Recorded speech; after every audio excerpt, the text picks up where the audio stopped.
My own dad looked me in the eye and screamed that I was a liability. He threw my suitcase into the rain and told me to take my pregnancy and get out. 9 years later, my lawyer called me to say, "Ma'am, your father is in the boardroom waiting for the new owner to save his company." I smiled and said, "Let him wait." He kept me waiting in the rain for 9 years. I am Aaliyah, 28 years old, and revenge is a dish best served with a side of acquisition papers. Watching the high-definition security feed from my corner office, I see a man pacing back and forth in a $3,000 suit that he can no longer afford. That man is Desmond, my father. He is screaming at a bank manager on the phone, begging for an extension that does not exist. He has no idea that the bank sold his toxic debt yesterday, and the buyer was me. But to understand why I am about to destroy the man who gave me life, you have to understand the night he tried to end mine. Before I walk into that boardroom and shatter his world, let's rewind 9 years. The storm that night was shaking the windows of our family estate in Atlanta. I was 19, shivering on the front porch, clutching a cheap duffel bag that held every piece of clothing I owned. My stomach was round with my unborn son Leo.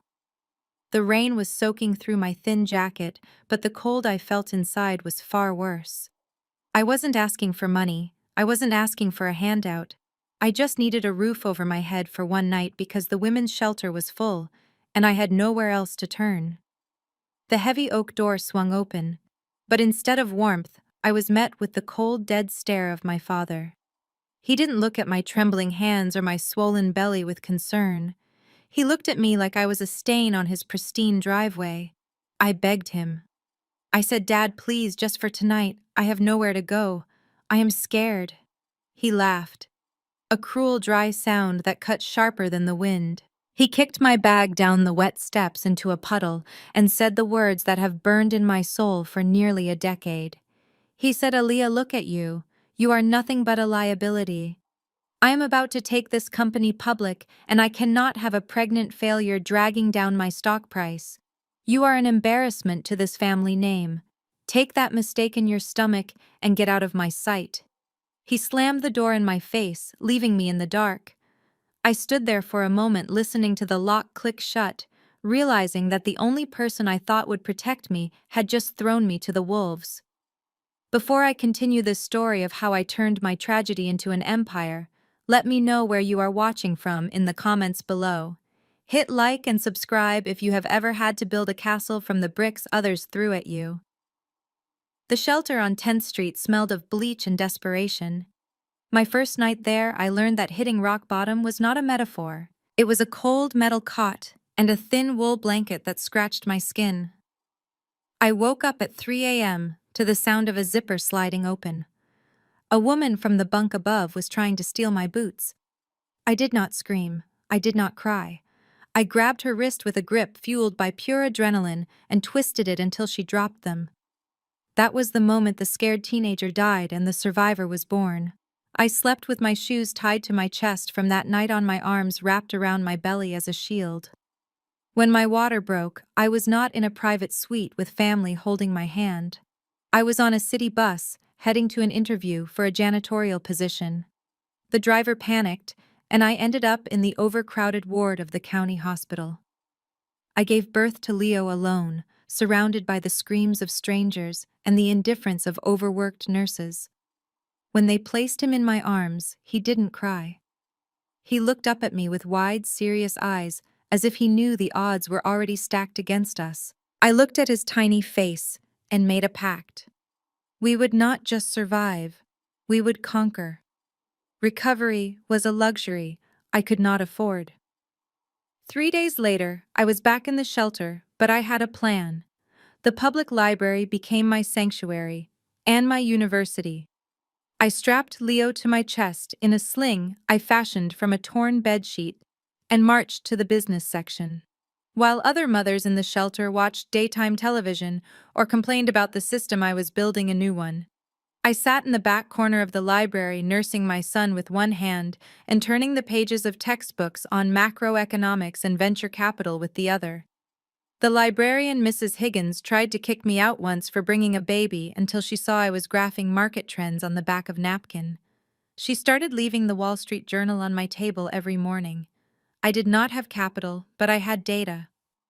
I started collecting discarded lottery tickets from the trash bins outside gas stations. I wasn't looking for a winning number. I was looking for patterns. I spent nights inputting the data into the library computer, teaching myself probability risk assessment and statistical variance. I analyzed why poor people stayed poor and how the system was designed to keep them that way. Those scratch-off tickets taught me more about human psychology and the fallacy of hope than any college course could have. I realized my father was right about one thing. In the world of business, you are either the player or the house. And I was done being the player. I was learning how to own the casino. The hunger in my stomach was nothing compared to the hunger in my mind. I was sharpening my teeth, preparing for the day I would take a bite out of the world that tried to starve me. My internship was not in a corner office with a view. It was in the janitor closet of Henderson Properties, one of the biggest commercial real estate firms in Atlanta. By day, I was the invisible woman pushing a mop bucket. By night, I was analyzing the documents these rich executives carelessly tossed into the recycling bins. They thought their secrets were safe because they assumed people like me could not read a balance sheet. That was their first mistake. One Tuesday night, while emptying the trash in the senior VP's office, I found a crumpled memo stained with coffee. Most people would have seen garbage. I saw a gold mine. The memo detailed a zoning approval for a massive warehouse project in the industrial district. The company attached to the project, vague and obscure on the stock market, was currently trading as a penny stock because everyone thought the deal was dead. The market believed the city had rejected the permits, but the paper in my hand, signed by the city commissioner that very afternoon, said otherwise. I had $1,200 to my name. It was money I had scraped together scrubbing toilets and skipping meals to save for a security deposit on an apartment. It was Leo's future. It was our lifeline. My hands shook as I logged onto the public library computer the next morning. I looked at the ticker symbol. It was trading at 18 cents a share. If I was wrong, I would be back to zero, sleeping in a shelter with a toddler. If I was right, I could buy my freedom. I looked down at Leo, who was sleeping in his stroller beside me, oblivious to the fact that his mother was about to gamble our entire existence on a piece of trash I found in a rich man's office. I didn't click buy with hope. I clicked it with rage. I bought 6,000 shares. For 48 hours, I did not sleep. I stared at the ceiling of the shelter, terrifying scenarios playing out in my head. Then the news broke on Thursday morning. The zoning approval was made public. The stock did not just jump, it skyrocketed. By the time the market closed on Friday, the stock was trading at $4.20. I stared at the screen, tears streaming down my face. I had turned $1,200 into over $25,000 in 3 days. It was more money than I had ever seen in my life. I withdrew the cash, walked into the bank, and opened a high-yield brokerage account. I did not buy a fancy car. I did not buy designer clothes. I bought a suit, a laptop, and a subscription to the Bloomberg terminal. That $1,200 was the seed. Now I was ready to grow a forest that would eventually swallow my father's company whole. The janitor was dead. The investor had arrived. 5 years later, the silence of my own home was the loudest sound I had ever heard. The cramped shelter bunk was a distant memory, replaced by a modest townhouse, where the only noise was the hum of my servers analyzing market trends. I was no longer gambling on penny stocks. I was acquiring distressed assets. I taught myself to spot the cracks in a company's foundation before the CEO even knew the building was shaking. I sat at my kitchen table, Leo coloring beside me, while I negotiated the hostile takeover of a mid-sized manufacturing plant in Ohio over the phone. I learned that men like my father respected only one language, and that was leverage. By year 7, the whispers began in the financial district. They did not know my face, but they knew my firm. They called me the Phoenix. It was fitting. I specialized in finding businesses that had been burned to the ground by incompetence and raising them back up for a massive profit. I stopped buying suits from department stores and started flying to Milan for fittings. My wardrobe became my armor, sharp, tailored, and intimidating. I walked into boardrooms with men double my age, men who looked at me and saw a young woman they could bully. By the time I walked out, I usually owned their majority shares. I didn't just survive the game, I changed the rules. Now 9 years have passed since the night I was thrown into the rain. I stand 40 floors above the city of Atlanta. The view from my corner office at Phoenix Holdings is breathtaking, a sprawling grid of lights and ambition. My desk is made of imported black marble, cold and solid, just like the reputation I have built. I am no longer the desperate teenager begging for a place to sleep. I am the chairwoman of a $1 billion private equity firm. I control the fate of 3,000 employees across 6 states. My signature can save a legacy or liquidate it. My assistant knocks once before entering. He knows I detest interruptions. I turn from the window, my expression unreadable. I have trained myself to show no emotion, to be as impenetrable as the glass walls surrounding me. Leo is safe at a private academy protected by the empire I built with my own 2 hands. I have everything I ever dreamed of except the one thing money cannot buy, which is closure. But today that changes. Today I am not looking for a new investment. I am looking for a reckoning. The phone on my desk flashes. It is the private line only 3 people have access to. I press the speaker button, my hands steady, my heart rate unchanged. The game is about to enter the final round. The red light on my secure line blinked exactly at 2:00 p.m. I picked up the receiver before the second ring. There was only one person who had this number. Ethan was technically the general counsel for Desmond Logistics, my father's beloved company. But in reality, he was my most expensive and effective asset. I had paid off his law school loans 5 years ago, and in exchange, he gave me full visibility into the rotting core of my father's empire. "It is worse than we projected," Ethan whispered, his voice echoing slightly as if he was calling from a supply closet. "The auditors are scheduled to arrive next Monday. If they see the books, it is over. Desmond Logistics is not just bleeding cash, Aaliyah. It is clinically dead." I swiveled my chair toward the window, looking out at the skyline that I now owned a significant piece of. "Give me the numbers," I said coldly. "The operating account is overdrawn by $4 million, Ethan reported. "But that is not the headline. I tracked the leak. It is Jamal. Your brother has been siphoning corporate funds into offshore accounts in the Caymans. He is not even good at hiding it. He lists them as consulting fees for shell companies that do not exist. He has burned through $3 million in 18 months on high-stakes poker and luxury cars." "Does my father know?" I asked, though I already knew the answer. "Desmond never saw what he did not want to see. He is in denial," Ethan confirmed. "He thinks it is just a bad market cycle. He is currently screaming at his finance director, blaming the economy. He is desperate, Aaliyah. He is looking for a silent investor to inject $5 million of liquidity before the audit. He needs a miracle." I felt a surge of adrenaline that no stock trade could ever provide.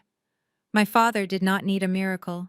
He needed a lifeline, and he was too arrogant to realize that the line was attached to an anchor. This was the moment I had spent 9 years preparing for. The prey was wounded, bleeding out in the water, and thrashing for help. It was time for the shark to surface. I hung up the phone without saying goodbye. I pressed the intercom button on my desk. Marcus, my executive assistant, answered immediately. "Cancel my meetings for the rest of the week," I ordered, my voice steady and devoid of warmth. "And call the flight crew. Tell them to prep the Gulf Stream. We are leaving in 2 hours. Marcus hesitated for a fraction of a second. "Where are we heading?" "Ma'am, New York." "London." I stood up and walked over to the closet in the corner of my office. Inside, hidden behind rows of Italian silk blazers, was the old, water-damaged duffel bag I had carried out of my father's house that rainy night. I ran my hand over the rough canvas. I wasn't going back as the pregnant teenager who begged for shelter. I was going back as the storm that would level the house. "We are going to Atlanta, Marcus," I said, a dangerous smile finally breaking through my stoic mask. "It is time for a family reunion. We are going home for Thanksgiving." The gravel of the driveway crunched beneath the tires of the beige sedan I had rented at the airport. It was a deliberate choice.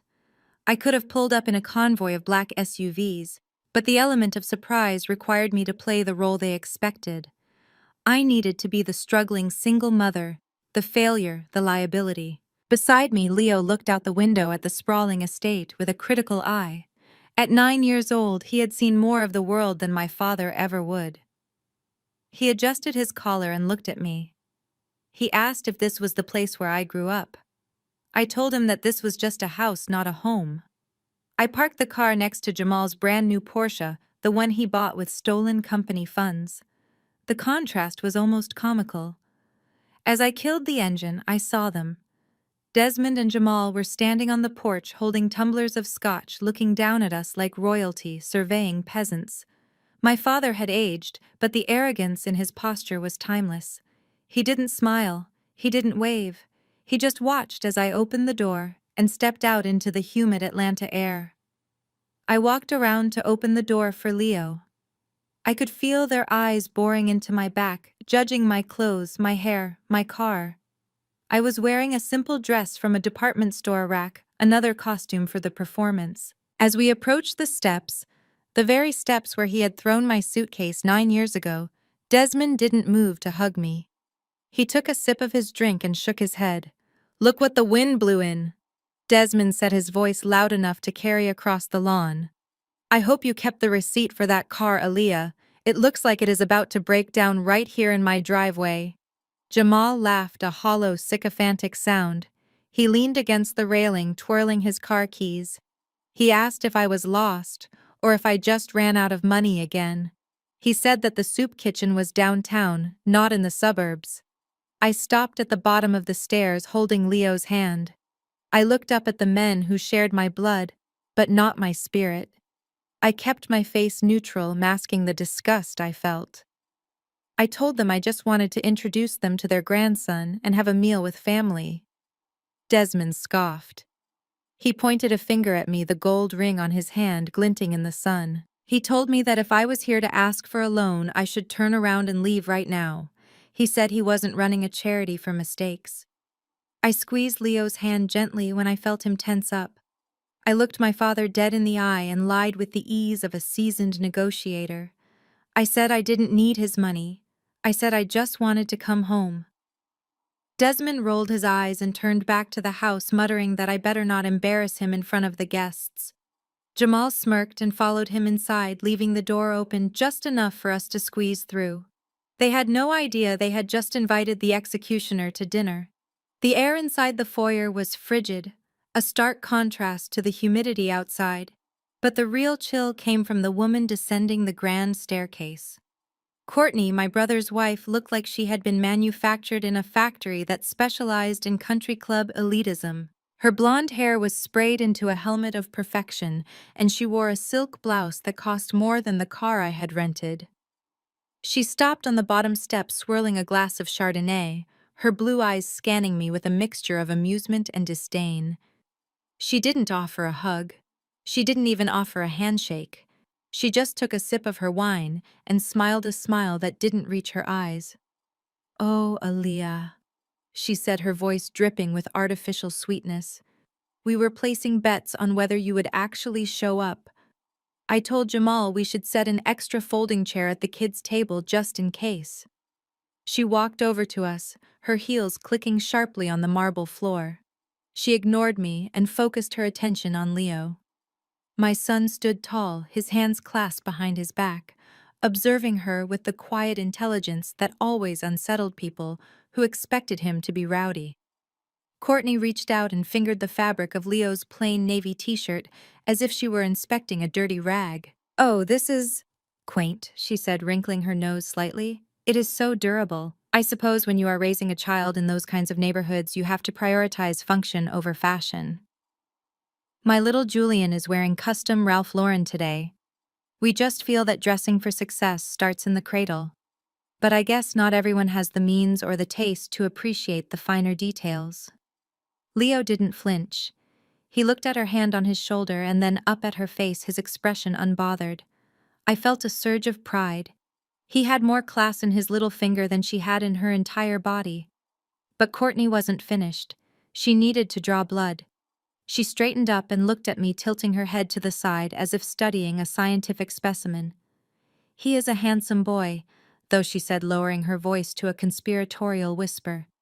He has that wild look in his eyes. I guess those genetics are just impossible to breed out, aren't they? It must be so hard for you, Aaliyah, trying to raise him to be civilized when his nature is working against you. I mean, we all know what happens to boys like him if they aren't kept on a tight leash. The room went silent. The insult was wrapped in concern, but it was a dagger nonetheless. She was calling my son a thug before he had even hit puberty. My blood boiled hot and fast, urging me to slap the wineglass out of her hand. I wanted to tell her that my son spoke fluent French and was learning Python coding while her son was likely struggling to tie his own shoelaces. But I remembered the mission. I needed them to think I was the beaten dog. I pulled Leo closer to my side and forced a tight, submissive smile. "We do our best, Courtney," I said softly. She laughed a tinkling, dismissive sound and patted my cheek. "Of course you do, sweetie. Now run along to the kitchen. I think the help might need a hand, and you look like you know your way around a mop better than a wine list." She turned her back on us and walked away, confident in her superiority. She had no idea that she had just moved to the very top of my liquidation list. I wasn't just going to take their company, I was going to take her pride. Courtney decided that the best way to cleanse the palate after insulting my son was to flaunt her liquor cabinet. She walked over to the mahogany bar cart, her hips swaying with practiced arrogance, and picked up a bottle of red wine as if it were a holy relic. She held it up to the light, ensuring the label was facing me, assuming I wouldn't know a Cabernet from a cola. "We only serve the finest here," she announced loudly enough for the entire room to hear. "This is a 2018 Chateau de Fantaisie. It is an extremely rare vintage from the Bordeaux region. Jamal had to call in a special favor just to get 3 bottles. I wouldn't expect you to appreciate the complexity, Aaliyah, considering your palate is probably used to boxed wine, but I suppose we can waste a glass on you for the sake of the holiday." She began to uncork the bottle with a flourish, waiting for me to look impressed. I stayed silent, but Leo, who had been standing quietly by my side, took a step forward. He tilted his head, his eyes narrowing slightly behind his glasses as he studied the label on the bottle in Courtney's hand. "Excuse me, Aunt Courtney," Leo said, his voice polite and steady. Courtney paused, looking down at him with a mixture of annoyance and amusement. "What is it, sweetie? Do you want a juice box? We might have some in the back of the pantry." "No, thank you," Leo replied. "I was just confused. You said that is a 2018 Bordeaux from a dry harvest." Courtney rolled her eyes. "Yes, that is what I said. It is very expensive." Leo frowned slightly and switched effortlessly into flawless French. "Mais ce n'est pas possible. La région de Bordeaux a eu des pluies torrentielles en 2018. The room went dead silent. Courtney froze the corkscrew halfway into the bottle. Jamal stopped mid-sip of his scotch. My father looked at Leo as if the boy had just grown a second head. "Excuse me," Courtney stammered, her face flushing a deep, ugly red. "What did you just say to me?" Leo switched back to English without missing a beat, his tone helpful and innocent. "I said that is impossible. I read in The Economist that the Bordeaux region suffered torrential rains in 2018, which ruined the harvest for Grand Cru vineyards. Also, the label on that bottle says vin de table. That means table wine. It is a blend of grapes from different regions, not a single vintage. My mom buys a similar one for cooking stew. It costs about $12. I took a sip of my water to hide the smirk threatening to break across my face. Courtney looked at the bottle, then at Leo, then at Jamal. She looked like she wanted to throw the glass against the wall. Well, she sputtered, clearly flustered. You don't know what you are talking about. You are just a child. Actually, Leo continued, relentless in his factual assault. The appellation d'origine contrôlée seal is missing from the neck. If it were a real vintage, it would have the stamp. Jamal stepped in, snatching the bottle from Courtney's hand and shoving it back onto the cart. Okay, that is enough. The kid watches too much TV. Let's just sit down and eat. Courtney smoothed her dress, her hands trembling with rage. She shot a look of pure venom at Leo, but my son just looked up at me and winked. She wanted to shame us for being poor, but she had just been exposed as a fraud by a 9-year-old. The dinner hadn't even started, and I was already winning. Dinner was served with a side of delusion.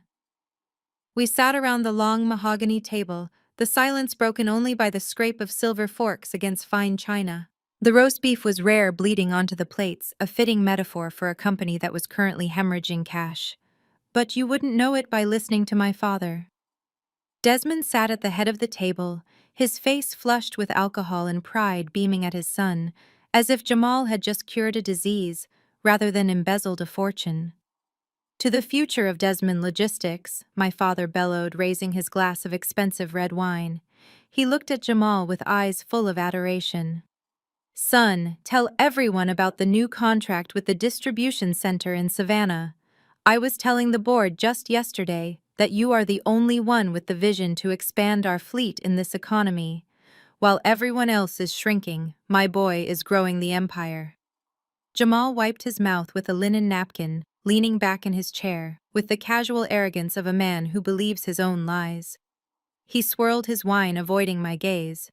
Oh, the Savannah deal, he said, waving his hand dismissively. It is pretty much a done deal, Dad. We are looking at a $3 million net profit in the first quarter alone. I had to play hardball with their CEO, but you know me. I don't leave money on the table. Once we sign on Tuesday, we are going to be untouchable. I slowly cut a piece of potato, keeping my eyes fixed on my plate. I knew for a fact that the Savannah deal had fallen through 3 weeks ago because Jamal had forgotten to file the insurance compliance paperwork. The only thing Jamal had signed on Tuesday was a marker for $50,000 at a private poker game in Buckhead. But I didn't say a word. I just chewed my food, letting the silence stretch out. Desmond slammed his hand on the table, making the silverware jump. He pointed a shaking finger at me. Look at her, he sneered, his voice dripping with disgust. Head down, mouth shut, just eating my food and taking up space. You see the difference, Aaliyah. Your brother is out there hunting, bringing home the kill, securing the legacy of this family. And you are just grazing. He turned to Courtney, seeking validation. It is a tragedy, really. Jamal got all the business DNA. He has the fire. Aaliyah has nothing. She is content to live in mediocrity. I bet she doesn't even understand what a $3 million contract looks like. She probably thinks $100 is a lot of money. I took a sip of water to wash down the dryness of his insult. He thought my silence was submission. He thought I was cowed by his volume and Jamal's fantasy numbers. He didn't realize that in the wild, the predator that makes the most noise is usually the one that gets eaten. The lion doesn't roar when it is stalking. It stays quiet until it is time to strike. And I was very, very quiet. Desmond wiped his mouth with his napkin, the motion aggressive and final. He was not finished. The humiliation his wife had just suffered at the hands of my son needed to be rectified, and in his mind, the only way to lift one family member up was to push another one down. He turned his heavy gaze toward me, his eyes narrowing as he scrutinized my plain dress and lack of jewelry. So, Aaliyah, he started, his voice booming across the table. We have all heard about Jamal's triumphs. We know he is securing the legacy of this family. But what exactly have you been doing for the last 9 years, besides teaching your son to be disrespectful to his betters? I carefully cut a piece of the overcooked roast beef. I work in finance. Dad, I said simply. Mostly in risk management and asset acquisition. Desmond let out a sharp barking laugh. Jamal joined in, snickering into his scotch. Finance, Desmond mocked. You mean you work as a teller at a bank? Or do you mean you sell cheap jewelry on the internet and call it a small business? Don't try to use big words to impress me, girl. I know exactly what you are.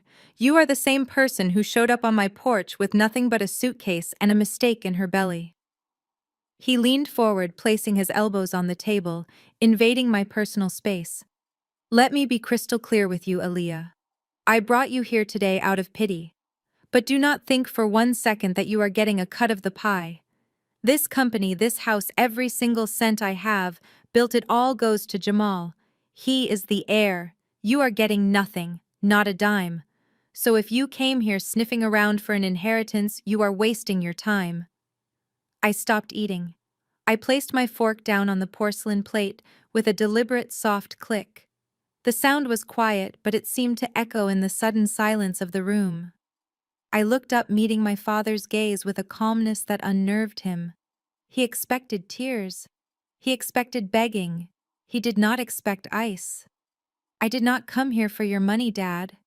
I said, my voice steady and low.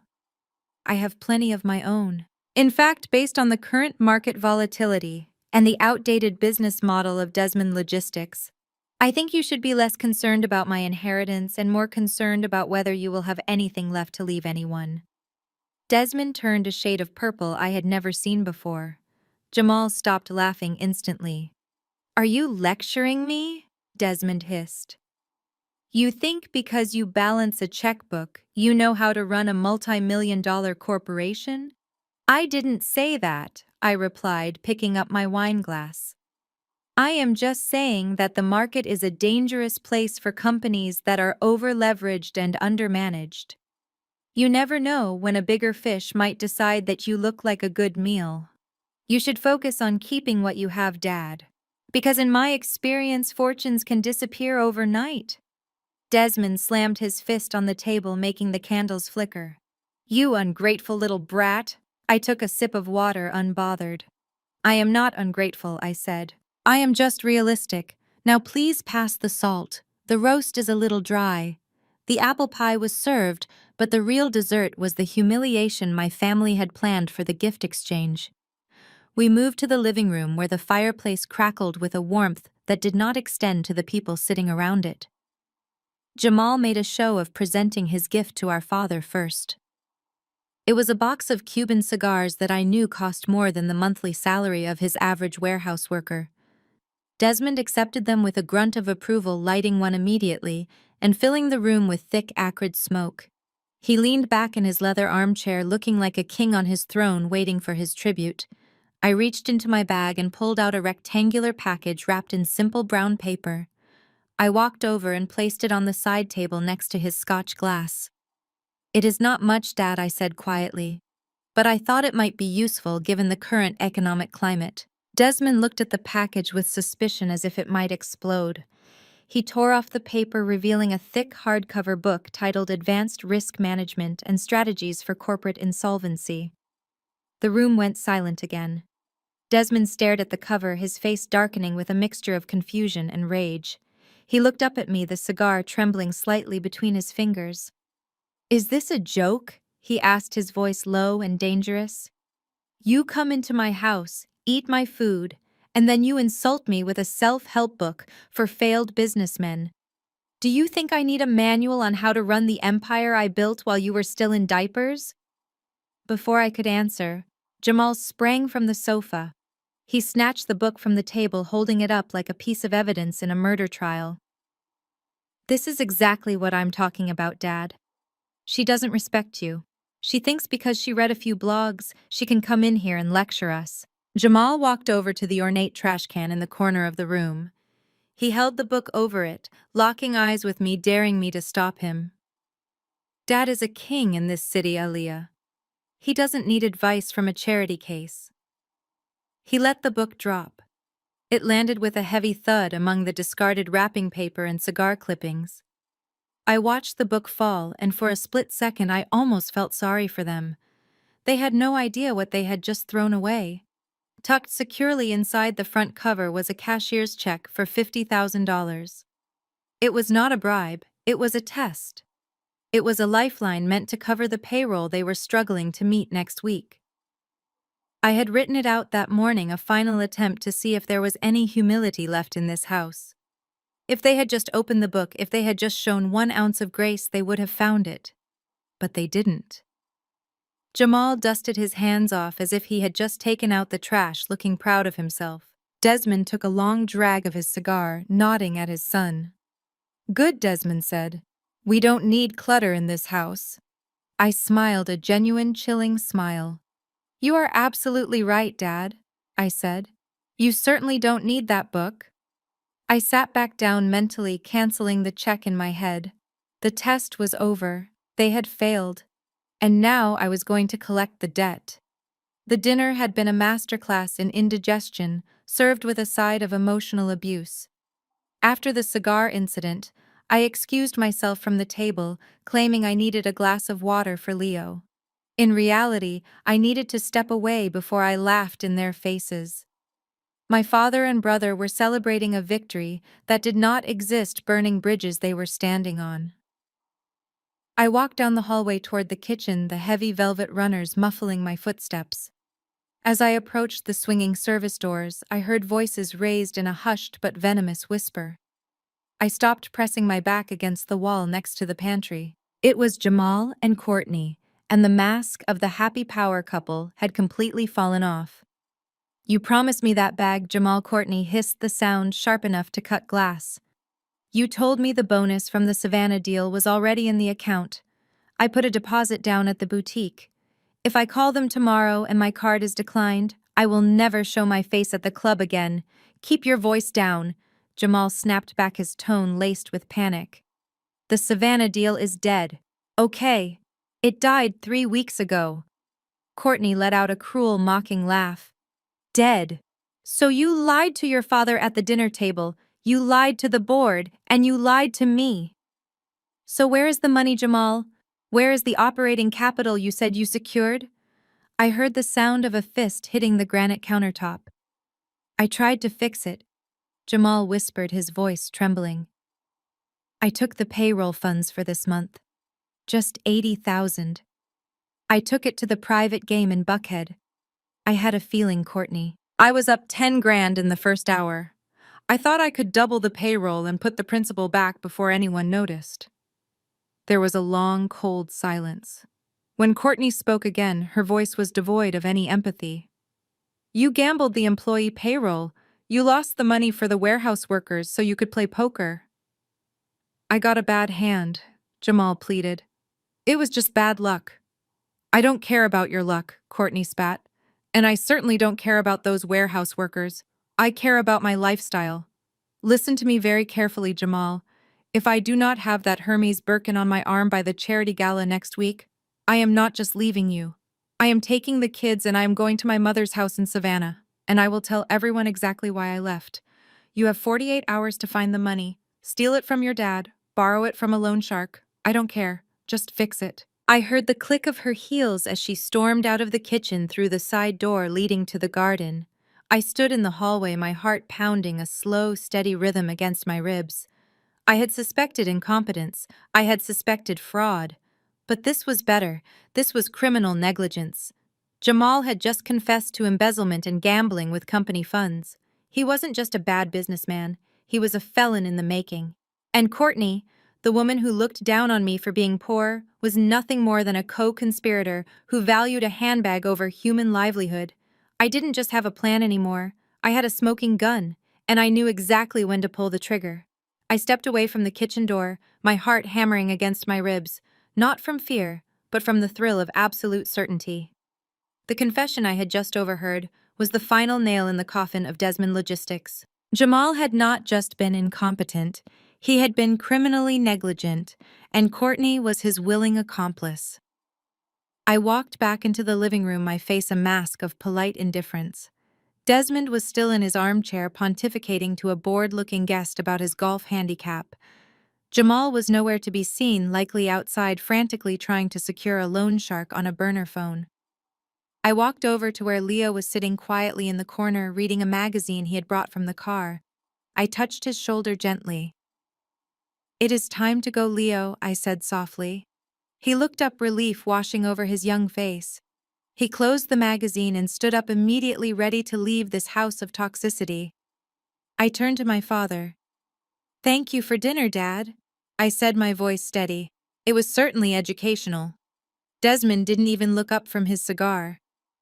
"Just make sure you lock the gate on your way out," he grunted.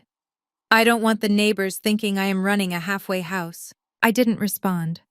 I simply took Leo's hand and walked toward the foyer. Standing by the heavy oak door was Ethan, the family lawyer. He was checking his watch, looking weary. To the rest of the family, Ethan was just the hired help, the man who filed the paperwork and kept the secrets.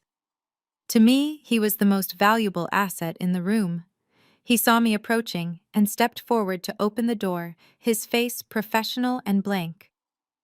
"I hope you have a safe drive back to the city, Aaliyah," Ethan said loudly enough for my father to hear in the other room. I paused on the threshold, the cool night air hitting my face. I turned to Ethan, shielding my mouth slightly from the security camera in the corner of the hallway. "They are expecting the credit line from City National to clear by 9 a.m. tomorrow, aren't they?" I asked in a whisper. Ethan nodded imperceptibly. "It is the only liquidity they have left. If that money doesn't hit the operating account, the payroll checks bounce on Friday."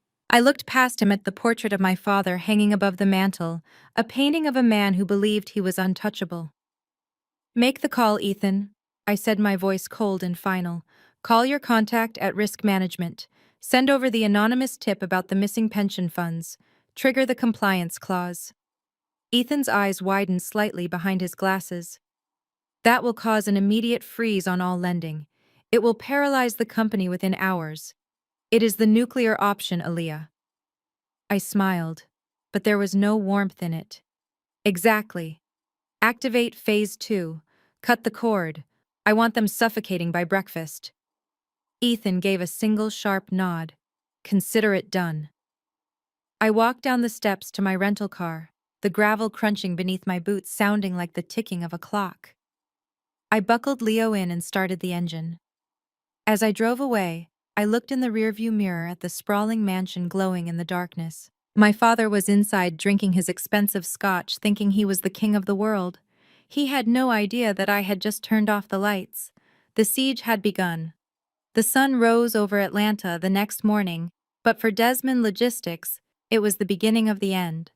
I was sitting in my hotel suite, sipping green tea, monitoring the company's internal servers remotely. At exactly 9 a.m., the first domino fell.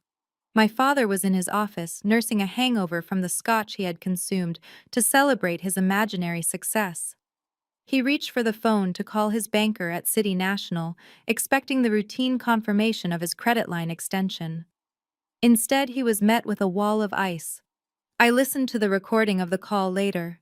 The bank manager, a man my father had played golf with for 20 years, was professional, but lethal. He informed Desmond that due to a flagged compliance issue regarding the pension fund and an anonymous tip about solvency, the Risk Assessment Committee had frozen all credit facilities effective immediately.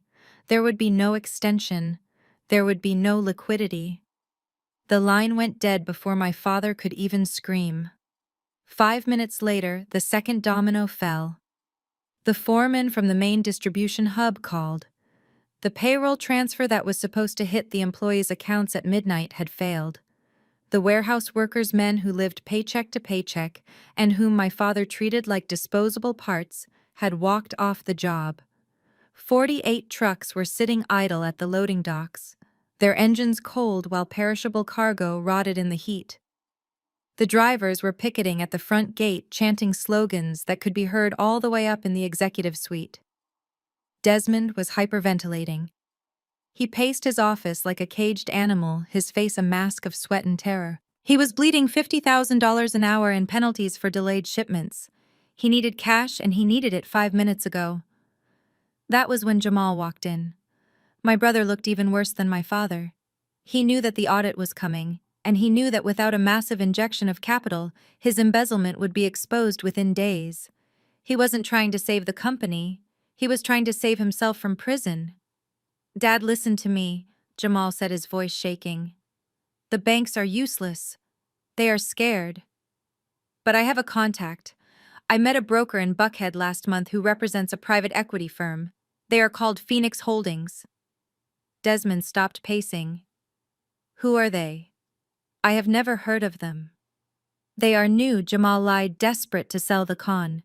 "They are aggressive. They specialize in high-risk bridge loans. They don't care about compliance checks or pension audits. They just care about collateral. They can wire $5 million by this afternoon, Dad. But we have to move fast."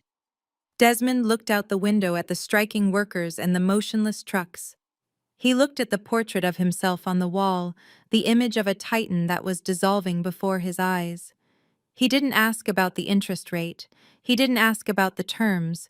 He just nodded, his eyes hollow. "Call them," Desmond whispered. "Get them on the phone. I don't care what it costs. Just get me the money." I smiled as I watched the status light on my private line turn green. Jamal was dialing the number. He thought he was calling a savior. He had no idea he was calling the executioner. The lobby of Phoenix Holdings was designed to intimidate. It was a cavern of black marble and chrome, chilled to a temperature that kept visitors alert and uncomfortable. When Desmond and Jamal walked in at 1 p.m., they looked small. The swagger they displayed at the dinner table yesterday had evaporated, replaced by the twitchy energy of men who owed money they did not have. I sat in my private observation room watching them on a wall of high-definition monitors. The audio feed was crystal clear. I could hear the tap of my father's expensive loafers on the floor and the nervous, shallow breathing of my brother. I had given specific instructions to the front desk. They were to be treated with polite indifference. When they approached the receptionist, a young woman named Sarah, whom I had personally trained for this moment, she didn't even look up from her screen for a full minute. Desmond cleared his throat loudly, expecting the world to jump. Sarah finally raised her eyes and told them that the partners were in a meeting and they would have to wait. I let them wait for 3 hours. It was a deliberate calculation. I wanted to see how long it would take for my father's facade to crack. For the first hour, he paced the waiting area, checking his gold Rolex every 30 seconds, muttering about disrespect. He pulled out his phone and yelled at his secretary, blaming her for the strike that was currently consuming his company. He was a man who only knew how to punch down, and now that he was in a room where he had no power, he was unraveling. By the second hour, the silence of the room was eating him alive. He sat down, loosening his tie. I zoomed in on his face. The veins in his neck were bulging. He looked old. For my entire life, Desmond had been a giant, a terrifying figure of authority. But on that screen, stripped of his leverage, he was just a desperate, angry old man in a suit that was starting to wrinkle. Jamal was worse. He sat with his head in his hands, his leg bouncing uncontrollably. He knew that every minute they wasted here was a minute closer to the auditors finding his offshore accounts. He tried to make small talk with Desmond, assuring him that this was just standard procedure for high-level financiers. Desmond told him to shut up. Finally, at the 3-hour mark, I pressed the button on my intercom. "Send in Mr. Sterling," I commanded. Mr. Sterling was my proxy. He was a tall, imposing man with a British accent and a face made of stone. He walked into the waiting room, not apologizing for the delay. He simply gestured for them to follow him into the conference room. He did not take them to the executive suite. He took them to one of the smaller, windowless meeting rooms we used for low-level negotiations.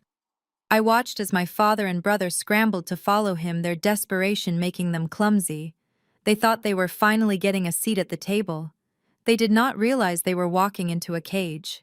Mr. Sterling did not offer them coffee. He did not offer them small talk. He simply opened a leather folder and slid a 50-page document across the polished mahogany table. I adjusted the camera zoom from my observation room, focusing on the bead of sweat rolling down my father's temple. He picked up the contract, his hands shaking slightly, and began to read. I saw his eyes widen as he reached page 5. This was not a standard loan agreement. It was a death warrant for his ownership. Clause 4. B.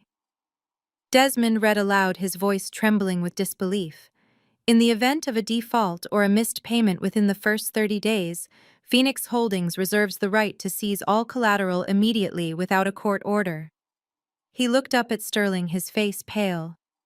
And the collateral listed here, it includes the commercial fleet, the warehouse inventory, and my private residence. You want my house? We require full asset securitization for high-risk clients. Sterling replied, his voice devoid of emotion. Your credit rating is currently non-existent, Mr. Desmond. You are asking for $5 million in cash while your employees are picketing outside your gates. To us, you are not a businessman. You are a gamble. If you are confident in your ability to repay, then putting up the house should not be a problem. Desmond slammed the folder shut.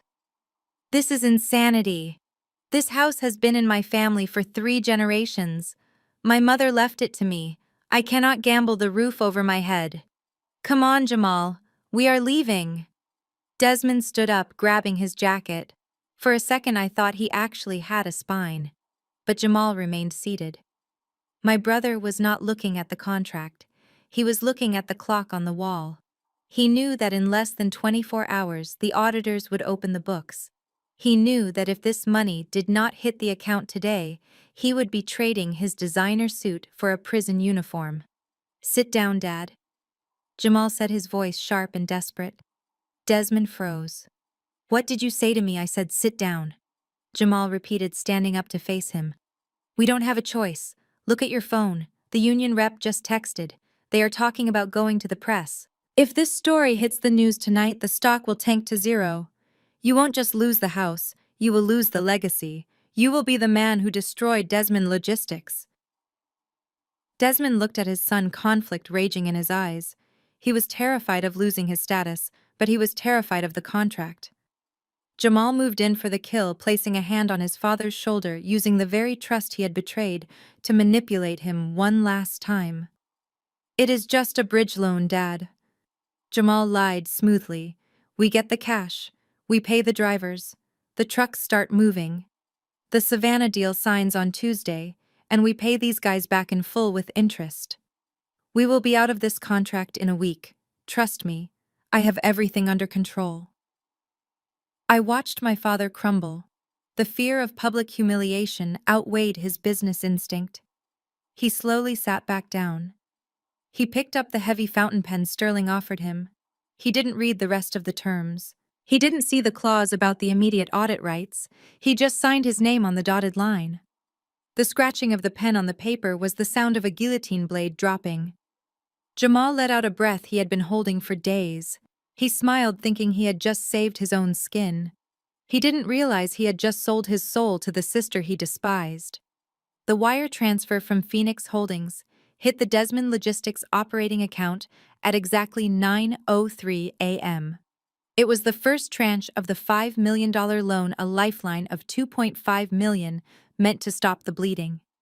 In his office, my father slumped into his leather chair, the color finally returning to his gray face. He picked up the intercom and barked at his secretary to tell the payroll department to cut the checks. He believed he had survived the storm. He believed he was back in control. He had no idea that the man standing right outside his door was about to slit the throat of the company he had just mortgaged his soul to save. Jamal did not share his father's relief. He felt only the crushing weight of Courtney's ultimatum. He retreated to his office and locked the door. His hands were shaking as he logged into the corporate banking portal. He could hear the faint chants of the striking truck drivers outside his window, men who had not been paid in weeks, men who couldn't buy groceries for their families. Jamal ignored them. He wasn't thinking about the drivers. He was thinking about the empty spot on Courtney's arm and the threat she had made to leave him. He navigated to the fund distribution screen. The payroll batch was queued up, waiting for authorization. All he had to do was click approve, and 300 families would be able to pay their rent.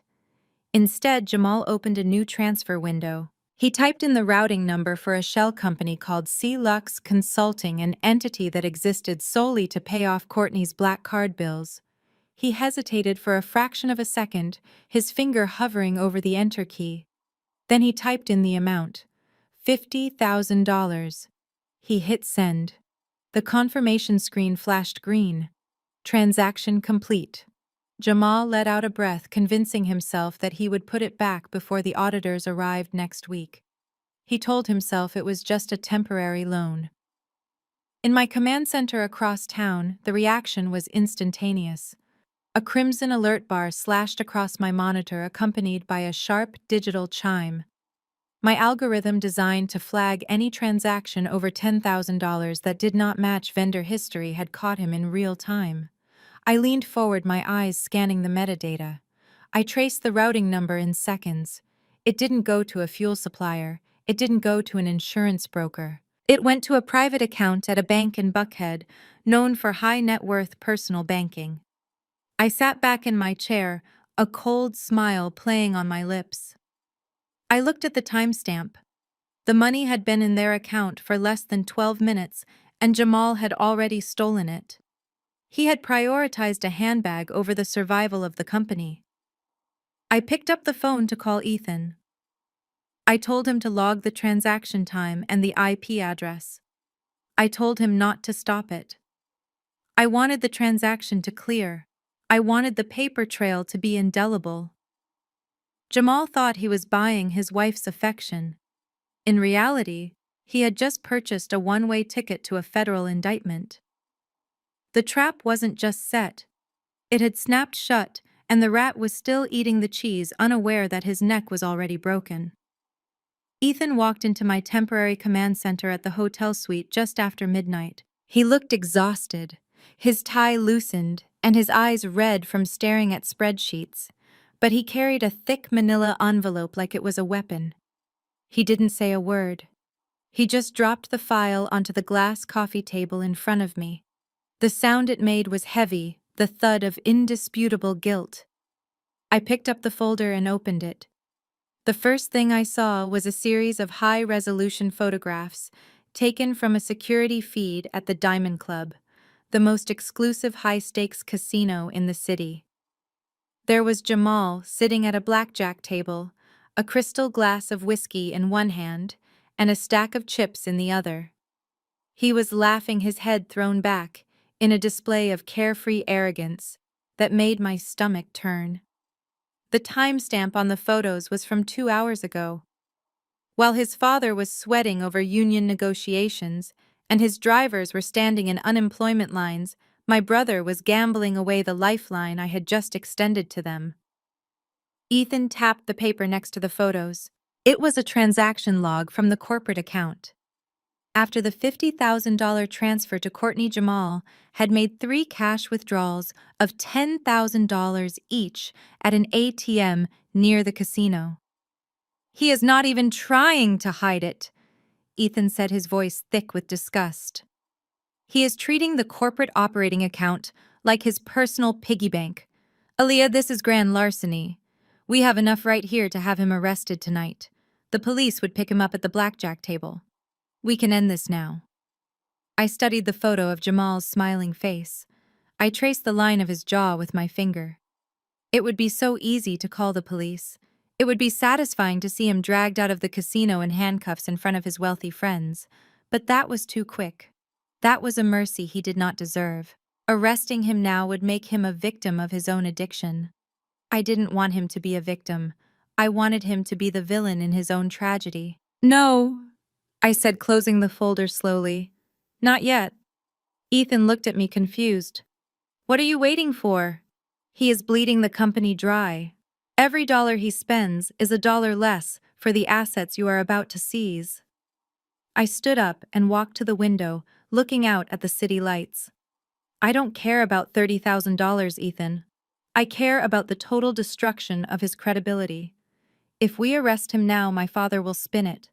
He will say Jamal has a problem, that he needs help, that it was a mistake. He will try to garner sympathy. I need Jamal to dig the hole so deep that even Desmond cannot climb out of it to save him." I turned back to Ethan, my expression cold and hard. "Let him play. Let him win a few hands. Let him order the expensive champagne and tip the waitress with money that belongs to starving families. We are not just catching a thief, Ethan. We are preparing a sacrifice. You know what farmers do before the harvest. They feed the livestock. So let him eat. Let him get fat and happy and confident. Because when I finally slaughter him, I want there to be plenty of meat on the bone. The morning sun filtered through the blinds of the executive suite, illuminating the dust motes dancing in the air. But it did nothing to brighten Desmond's mood. He was staring at the digital ledger on his computer screen, his brow furrowed in confusion that was quickly boiling into rage. The math did not add up. The wire from Phoenix Holdings had cleared, but the available balance was short. $50,000 short. To a company the size of Desmond Logistics, 50,000 used to be a rounding error. But today it was the difference between solvency and disaster.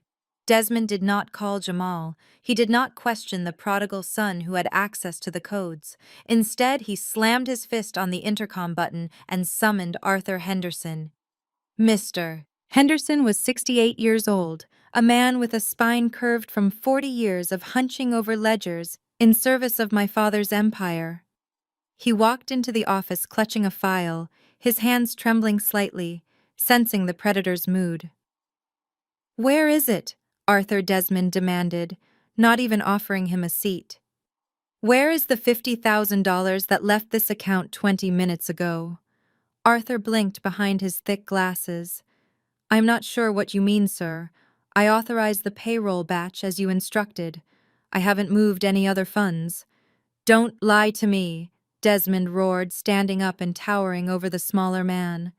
"The transaction log shows a transfer to an external consultant. I didn't authorize that. You are the only other person with the admin key. Did you think you could skim a little off the top before the ship sinks? Is that it? You are stealing my money to pad your retirement." Arthur's face turned an ashen shade of gray. "Sir, I have served this company since your father was in charge. I would never steal.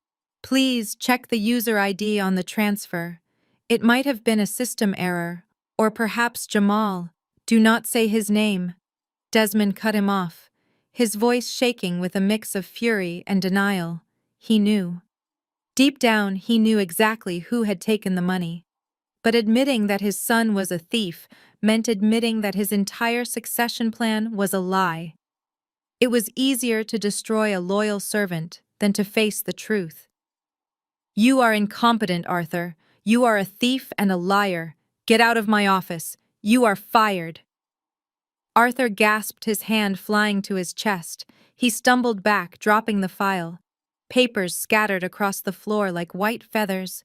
His breathing became ragged, a wheezing sound that filled the sudden silence of the room. He collapsed onto one knee, clutching his heart. "Sir, please," he wheezed. "My pills! In my pocket!" Desmond didn't move to help him. He didn't call 911. He looked at the man suffering on his Persian rug with sheer annoyance. "Get up," Desmond spat. "Stop acting. I said get out. Security, get this old fool out of my building before I press charges for embezzlement." I watched the feed from my hotel room, my knuckles white as I gripped the edge of the table. I had expected my father to be ruthless. I had expected him to be greedy, but I had not expected him to be evil. He was watching a man die to protect his own ego. Arthur was dragged out by two security guards, still gasping for air. Desmond straightened his tie, sat back down, and deleted the transaction log that incriminated his son. He thought he had buried the problem. He didn't know that he had just handed me the witness who would bury him. I stood at the foot of the hospital bed in the cardiac wing of St. Joseph's, watching the monitor trace the rhythm of a broken heart. Arthur Henderson looked smaller without his suit, a frail man who had given 40 years of his life to a monster who discarded him like a used napkin. When his eyes fluttered open, panic was the first emotion to register. He tried to sit up, his hand grasping for the call button, his breathing quickening as the reality of his situation crashed down on him. He was unemployed, uninsured, and lying in a private suite that cost more per night than he made in a month. I stepped forward, placing a calming hand on his shoulder. "Mr. Henderson, please lie down," I said softly.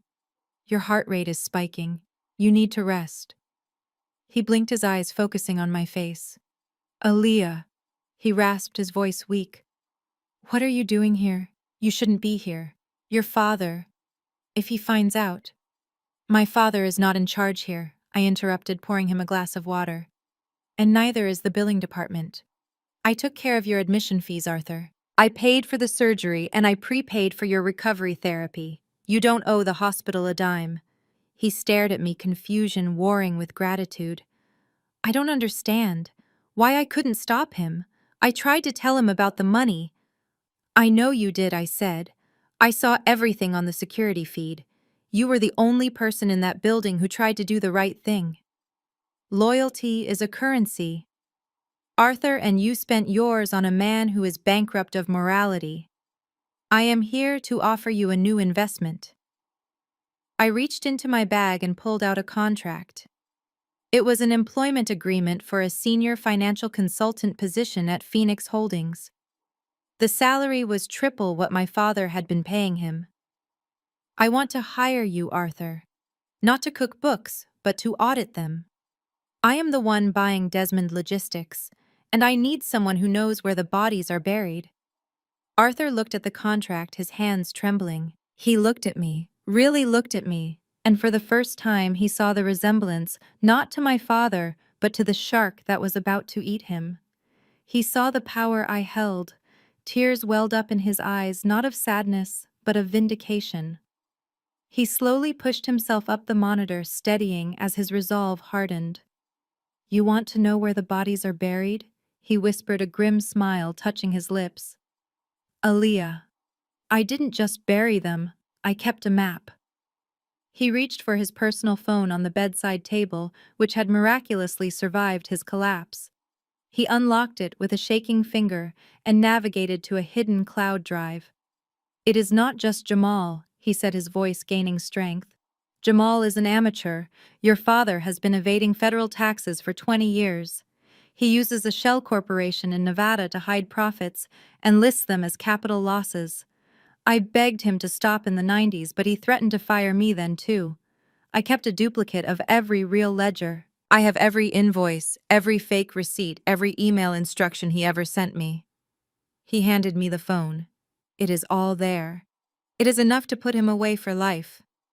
I took the device, feeling the weight of decades of deceit in my hand. My father had destroyed this man's health to save $50,000. In return, Arthur had just handed me the weapon that would cost my father his freedom. I squeezed Arthur's hand. Get some sleep, Mr. Henderson. When you wake up, we have a lot of work to do. While my father was firing an innocent man to cover up a crime, Courtney was busy spending the proceeds of that crime on a celebration of her own vanity. I sat in my hotel room, flanked by Ethan and Arthur, watching a live stream from the garden of my father's estate. Courtney had decided to host an impromptu afternoon high tea for the wives of the city's elite. The theme was ostensibly charity, but the reality was a showcase for the $30,000 Hermes Birkin bag sitting prominently on the center table, surrounded by imported orchids and crystal flutes of champagne. The irony was nauseating. The catering, the flowers, and the vintage champagne were all paid for with the payroll funds stolen from the warehouse workers. I watched on the screen as Courtney floated between tables in a silk dress, laughing artificially, playing the role of the benevolent matriarch. She stopped in front of her phone, which was propped up on a tripod, to address her live audience. She adjusted her hair, checked her angles, and launched into a monologue that was so tone-deaf it belonged in a museum of narcissism. Hi, everyone, Courtney chirped, waving a manicured hand. I just wanted to hop on here and share a little inspiration. I know times are tough for some people, but Jamal and I believe that true abundance comes from a mindset of success.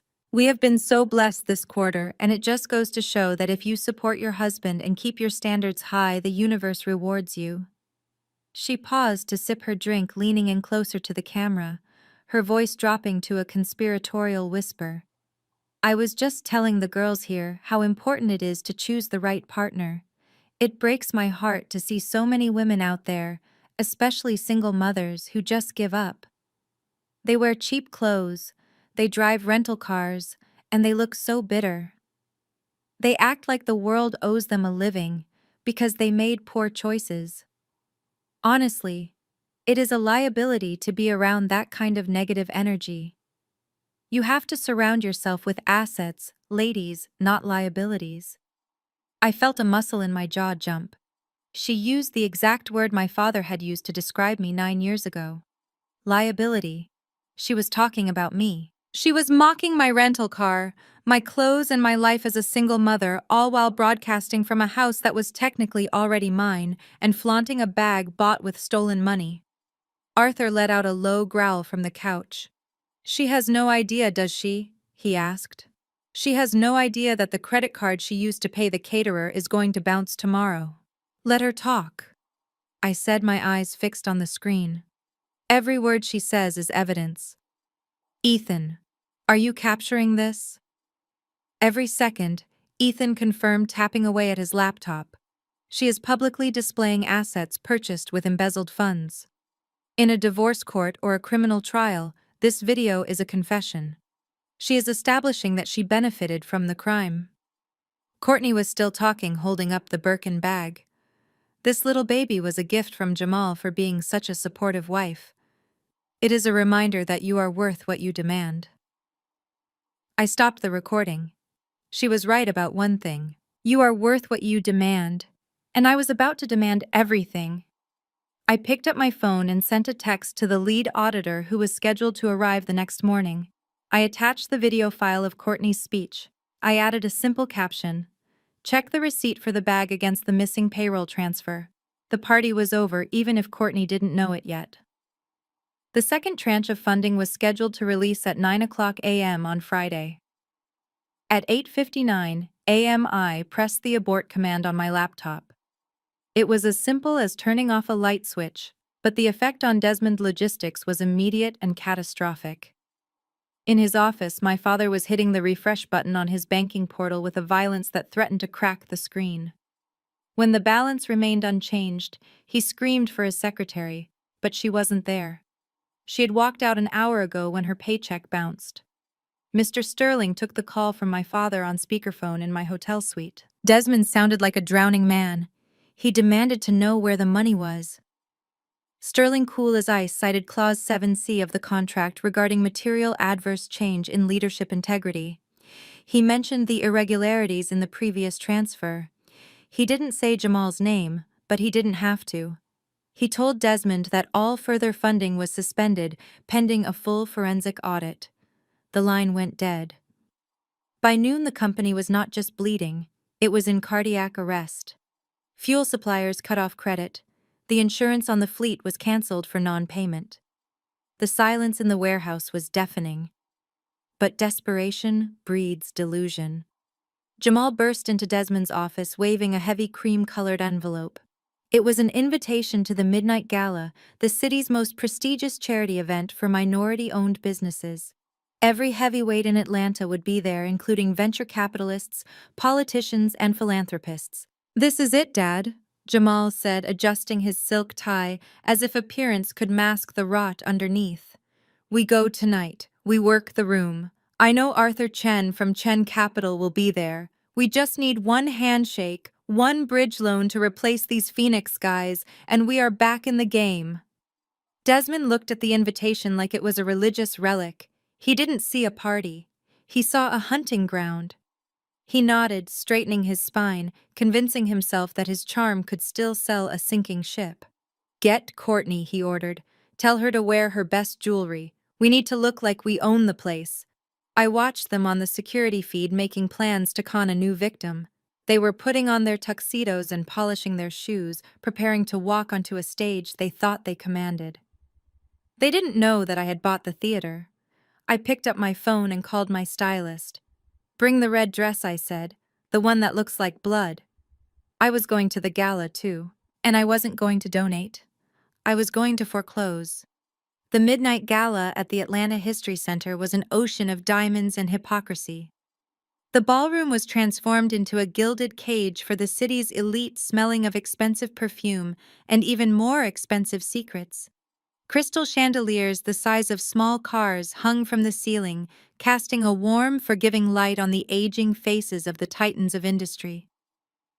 I stood on the mezzanine hidden by the shadows of a marble pillar watching the entrance. At exactly 8:15, my family arrived. They stepped out of a stretch limousine that I knew was billed to a corporate account that was currently frozen. Desmond adjusted his tuxedo jacket, puffing out his chest like a peacock trying to intimidate a tiger. He looked the part of the titan he used to be, but from my vantage point, I could see the tremor in his hands. Jamal walked a step behind, his eyes darting around the room, not with confidence, but with the frantic energy of a prey animal looking for an exit. He was sweating through his dress shirt, wiping his forehead with a silk handkerchief every few seconds. And then there was Courtney. She wore a shimmering silver gown that clung to her like a second skin, and on her arm hung the Hermes Birkin bag, the leather trophy she had bought with the livelihoods of 300 workers. She smiled at the photographers posing and preening, oblivious to the fact that the flashbulbs were capturing evidence, not celebrity. They walked into the room expecting the parting of the Red Sea. They expected the hushed whispers of admiration that usually accompanied the arrival of the Desmond clan. Instead, they hit a wall of ice. Desmond spotted Marcus Thorne, the CEO of a rival logistics firm, and a man he had golfed with for decades. Desmond extended his hand, his voice booming a greeting that was too loud for the polite hum of the room. Thorne didn't even break stride. He looked right through my father as if he were made of glass, turned his back, and engaged in a conversation with a waiter. I saw Desmond's smile falter, a crack appearing in the porcelain mask. He tried again with a venture capitalist from New York, a man named Arthur Chen, whom Jamal had pinned his hopes on. Desmond approached him with open arms, ready to pitch the deal of a lifetime. Chen checked his phone, whispered something to his wife, and walked away before Desmond could even finish his sentence. The smell of bankruptcy is distinct in these circles. It smells like desperation, and my family was reeking of it. They didn't know that the rumor mill had already started churning. They didn't know that I had leaked the news of the union strike to the business journals just an hour ago. To everyone in that room, Desmond Logistics wasn't an investment opportunity. It was a contagion. They moved through the crowd, three ghosts haunting a party, where they were no longer welcome, clinking glasses with empty air, their laughter growing shriller and more brittle with every rejection.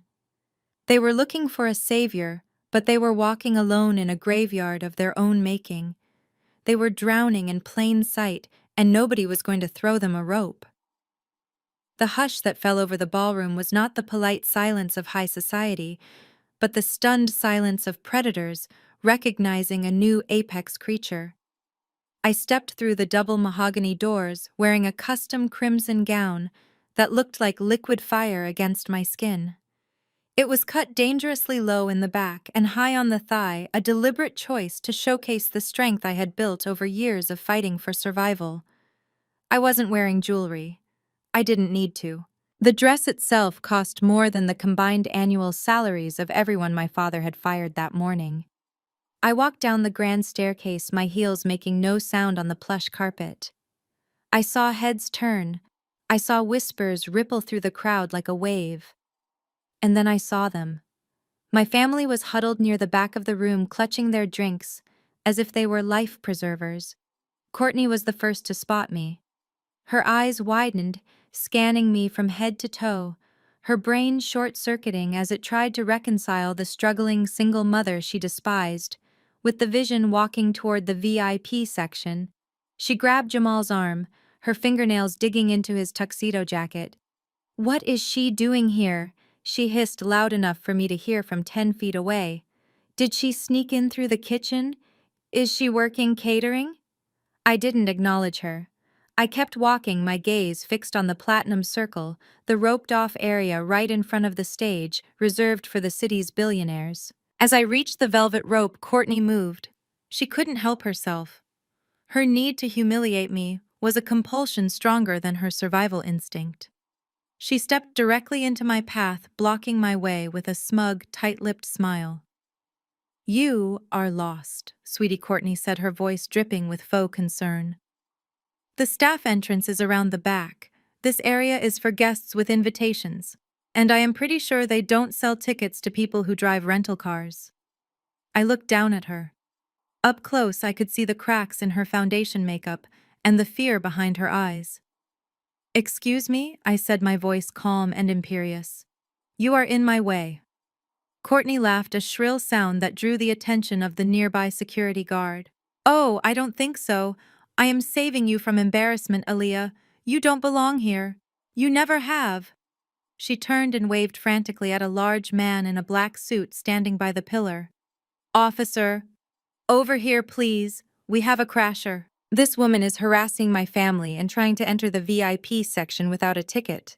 The guard, a man named Roberts, whom I had personally vetted for my security detail 3 years ago, started walking toward us.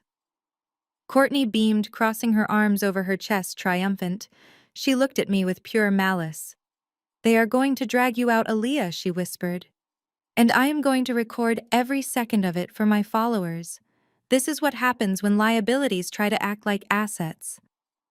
I stood perfectly still, clutching my clutch, which contained the deed to her house. I watched Roberts approach, his face stern. Courtney thought she was summoning her protector. She had no idea she was summoning my employee. The trap was set, and she had just walked right into the center of the cage. Roberts, the head of security, was 6 feet 4 inches of muscle wrapped in a black suit. To Courtney, he was a servant she could command with a snap of her fingers. To me, he was a loyal employee I had personally hired to overhaul the security protocols for all Phoenix Holdings assets. He walked toward us with a heavy, purposeful stride, his earpiece coiled against his neck. Courtney smirked, stepping back to give him room to grab me. She crossed her arms, waiting for the humiliating spectacle of seeing me dragged away. "Officer, remove her," Courtney commanded, pointing a manicured finger at my face. "She is trespassing." Robert stopped directly in front of me. He ignored Courtney completely, as if she were a gnat buzzing in his ear. He looked me in the eye, straightened his tie, and bowed his head slightly. It was a gesture of deferential respect that silenced the immediate area. "Good evening, Madam Chairwoman," Roberts said, his voice deep and clear. "We were not expecting you until later. I have already cleared the path to Table 1. The mayor is waiting for you." He reached out and unhooked the heavy velvet rope, stepping aside to usher me into the sanctuary of the Platinum Circle. The silence that followed was absolute. Courtney's smirk fell off her face, replaced by a look of sheer, unadulterated confusion. She looked at Roberts, then at me, then back at Roberts. Her brain was misfiring, unable to process the title he had just used. Chairwoman. It was a word that implied power, ownership, and authority, 3 things she was convinced I did not possess. Jamal stepped forward, his voice cracking. "Wait a minute. You made a mistake, pal. She is nobody." "What did you just call her?" Roberts turned his cold gaze to Jamal. "I addressed her by her title, sir." "Now step back. You are crowding the VIP entrance." Jamal stumbled back as if he had been pushed. He looked at me, his eyes searching for an explanation. But then I saw the shift. I saw the moment their prejudice overrode their logic. They couldn't accept that I was the boss. That would mean admitting they were wrong. That would mean admitting I was superior, so they invented a reality that comforted them. Courtney let out a sharp, breathless laugh. "Oh my God, I get it now." She stepped closer to me, her confidence rushing back in a toxic wave. She looked at my dress, then at the empty seat at the head table, and shook her head with a look of mock pity. "Chairwoman," she repeated, sneering the word. "That is cute, Aaliyah. Is that what he calls you? The old man who bought you that dress? Is that his little pet name for his mistress?" She turned to Jamal, whispering loudly. "She is banging the owner. Jamal. That is how she got in. She found some senile billionaire on his deathbed and seduced him." That explains the dress. That explains the attitude. She didn't earn a seat at the table. She slept her way to it. Courtney looked back at me, her eyes gleaming with malice. "I hope he has a strong heart, sweetie. It would be a shame if he died before he signed the check. But I guess that is one way to pay the rent." "Go ahead. Go sit on his lap. We will be over here with the decent people who actually work for a living. I didn't correct her. I didn't defend my honor. I simply smiled, walked past the velvet rope, and entered the circle of power. Let them think I was a mistress. It would make the moment I fired them infinitely more painful. The lights in the ballroom dimmed, focusing a single spotlight on the stage, where a curator unveiled the centerpiece of the evening. It was a breathtaking oil painting titled The Storm, depicting a solitary black woman standing amidst a tempest, her head held high against the driving rain. The irony was not lost on me. It was a mirror of my own life, a masterpiece capturing the very resilience my family lacked. The auctioneer, a man with a clipped British accent, started the bidding at $5,000. The room was polite, but hesitant. Most people were keeping their paddles down, sensing the tension in the air. But Jamal saw an opportunity. He was desperate to prove that he belonged, desperate to erase the memory of the security guard blocking his path. He needed a win, no matter the cost. He shot a glance at the table where the venture capitalists were sitting, straightened his tie, and thrust his paddle into the air with aggressive force. $10,000, Jamal shouted, his voice cracking slightly under the strain. He looked around the room, beaming, expecting applause. He turned to Courtney, who squeezed his arm, whispering validation into his ear. She looked at me across the room, her eyes saying, "See, we still have power." The auctioneer nodded. "I have $10,000 from the gentleman in the back. Do I hear 12,000?" Silence stretched across the room. Jamal's smile widened. He thought he had won. He thought he was about to walk away with the prize, reinforcing the illusion of his wealth. He was already rehearsing his victory speech to the press. I finished my glass of sparkling water and set it down on the table. I didn't look at Jamal. I looked directly at the painting. I picked up my paddle number 001 and held it up without standing.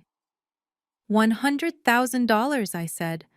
My voice was not loud, but in the acoustics of the ballroom it sounded like a thunderclap. The auctioneer froze. The murmur of the crowd died instantly.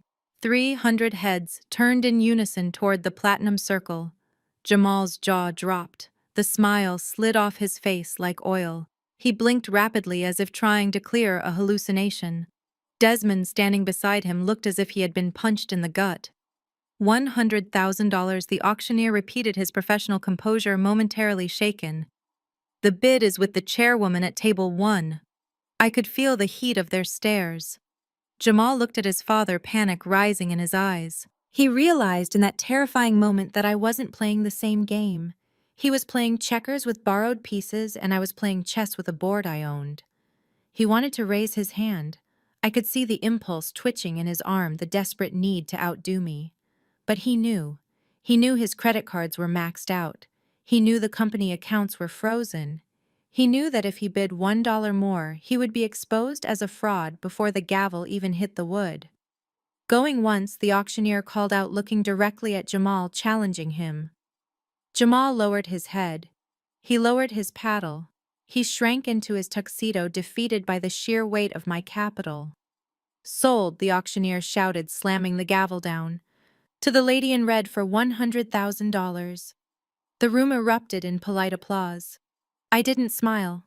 I simply nodded to the auctioneer. I had just bought a painting for the price of a luxury car, not because I needed art, but because I needed to show them the difference between net worth and self-worth. I had the former. They had neither. The applause for my victory was like acid on Jamal's skin. He could not stand it. He could not stand the way the room looked at me with respect, and at him with pity. Logic abandoned him completely. The survival instinct that had kept him quiet a moment ago was drowned out by a roar of masculine insecurity. He looked at Courtney, who was glaring at him with disappointment, and something inside him snapped. He ignored the fact that he was broke. He ignored the fact that his accounts were frozen. He just needed to win. 110,000, Jamal screamed, thrusting his paddle into the air like a weapon. The room gasped. Even Desmond grabbed his arm, his eyes wide with terror, hissing at him to stop. But Jamal shook him off, stepping away from his father. He stared right at me, a manic grin plastered on his sweating face. He thought he had checkmated me. He thought this was a poker game where he could bluff his way to the pot, assuming I would back down to save him from embarrassment. He was wrong. The auctioneer paused. He looked at Jamal, then at the digital tablet on his podium. He adjusted his glasses, his expression shifting from professional to skeptical. He tapped his microphone, the feedback whining slightly. "Sir," the auctioneer said, his voice echoing through the silent ballroom. "For unverified floor bids exceeding $100,000, house policy requires immediate credit verification. Please present your payment method to the floor manager, standing to your right." A hush fell over the room.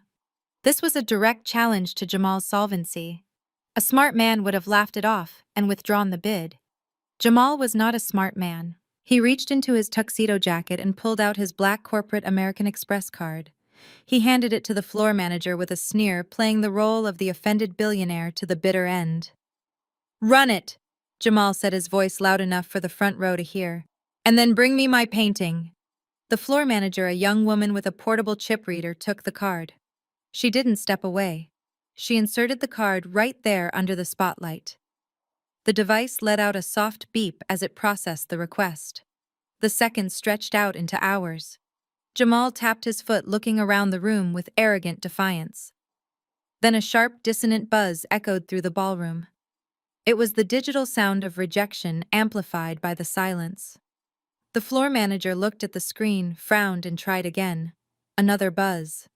She looked up at the auctioneer and shook her head. The auctioneer cleared his throat. "I apologize, sir," he announced, his voice devoid of sympathy. "The card has been declined. The bank code indicates a hard freeze on all associated assets due to insufficient funds and fraud alerts." The words hung in the air like a toxic cloud. Declined.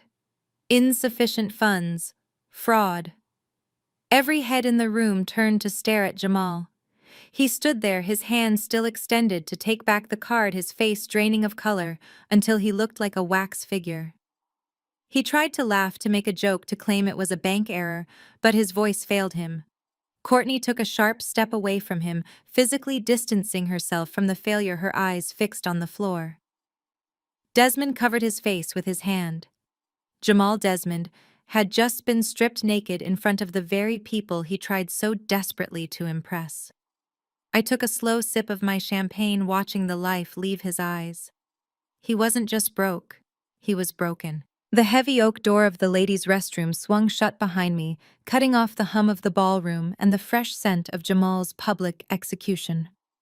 The room was an oasis of silence, tiled in Italian marble and lit by soft, flattering sconces. I walked to the sink and turned on the gold faucet, letting the cool water run over my wrists. I looked at myself in the mirror. I did not look like a woman who had just destroyed her brother. I looked like a woman who was just getting started. The door burst open with a violence that rattled the frames of the mirrors.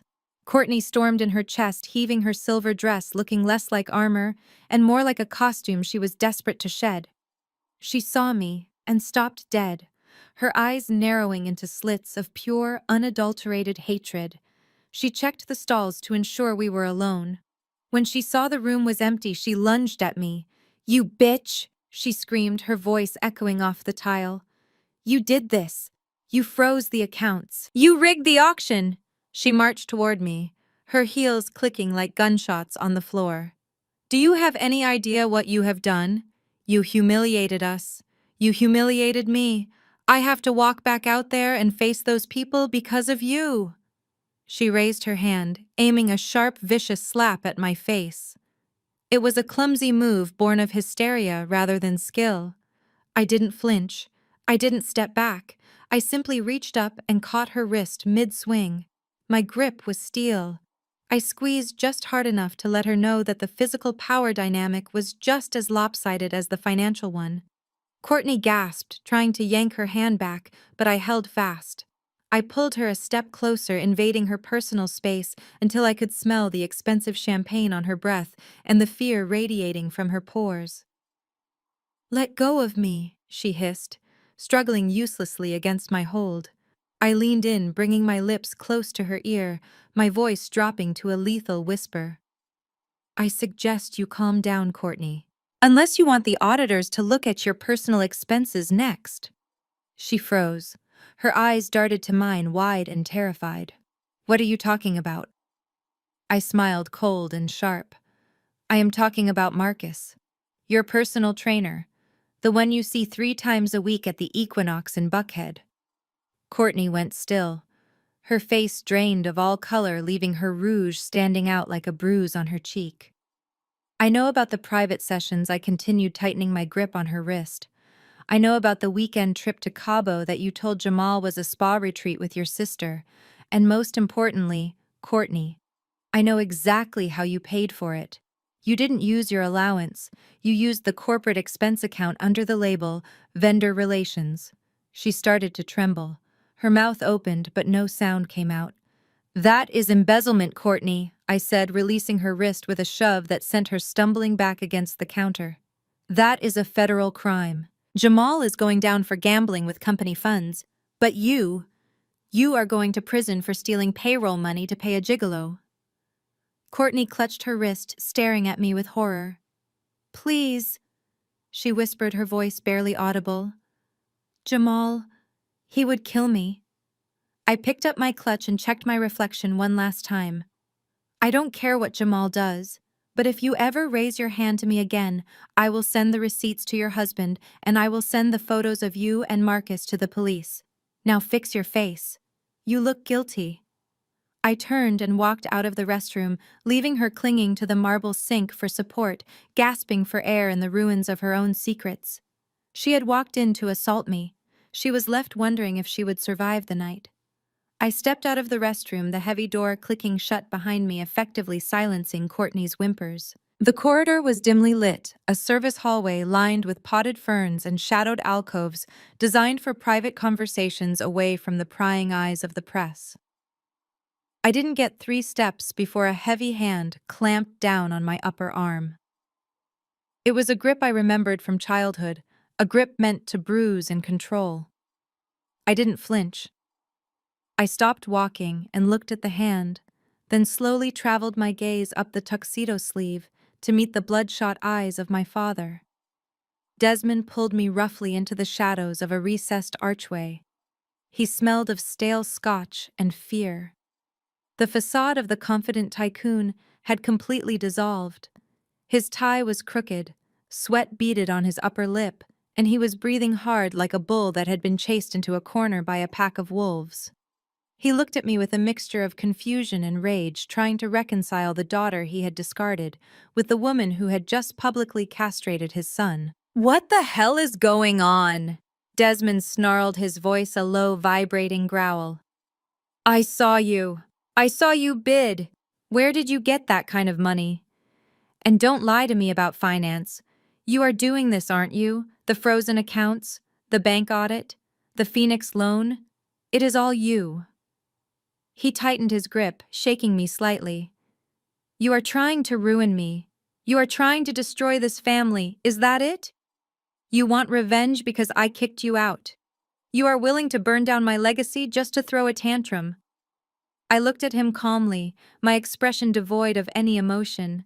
I didn't pull away. I didn't struggle. I simply stared at him until the silence became uncomfortable. I waited until he realized that his physical strength meant nothing to me anymore.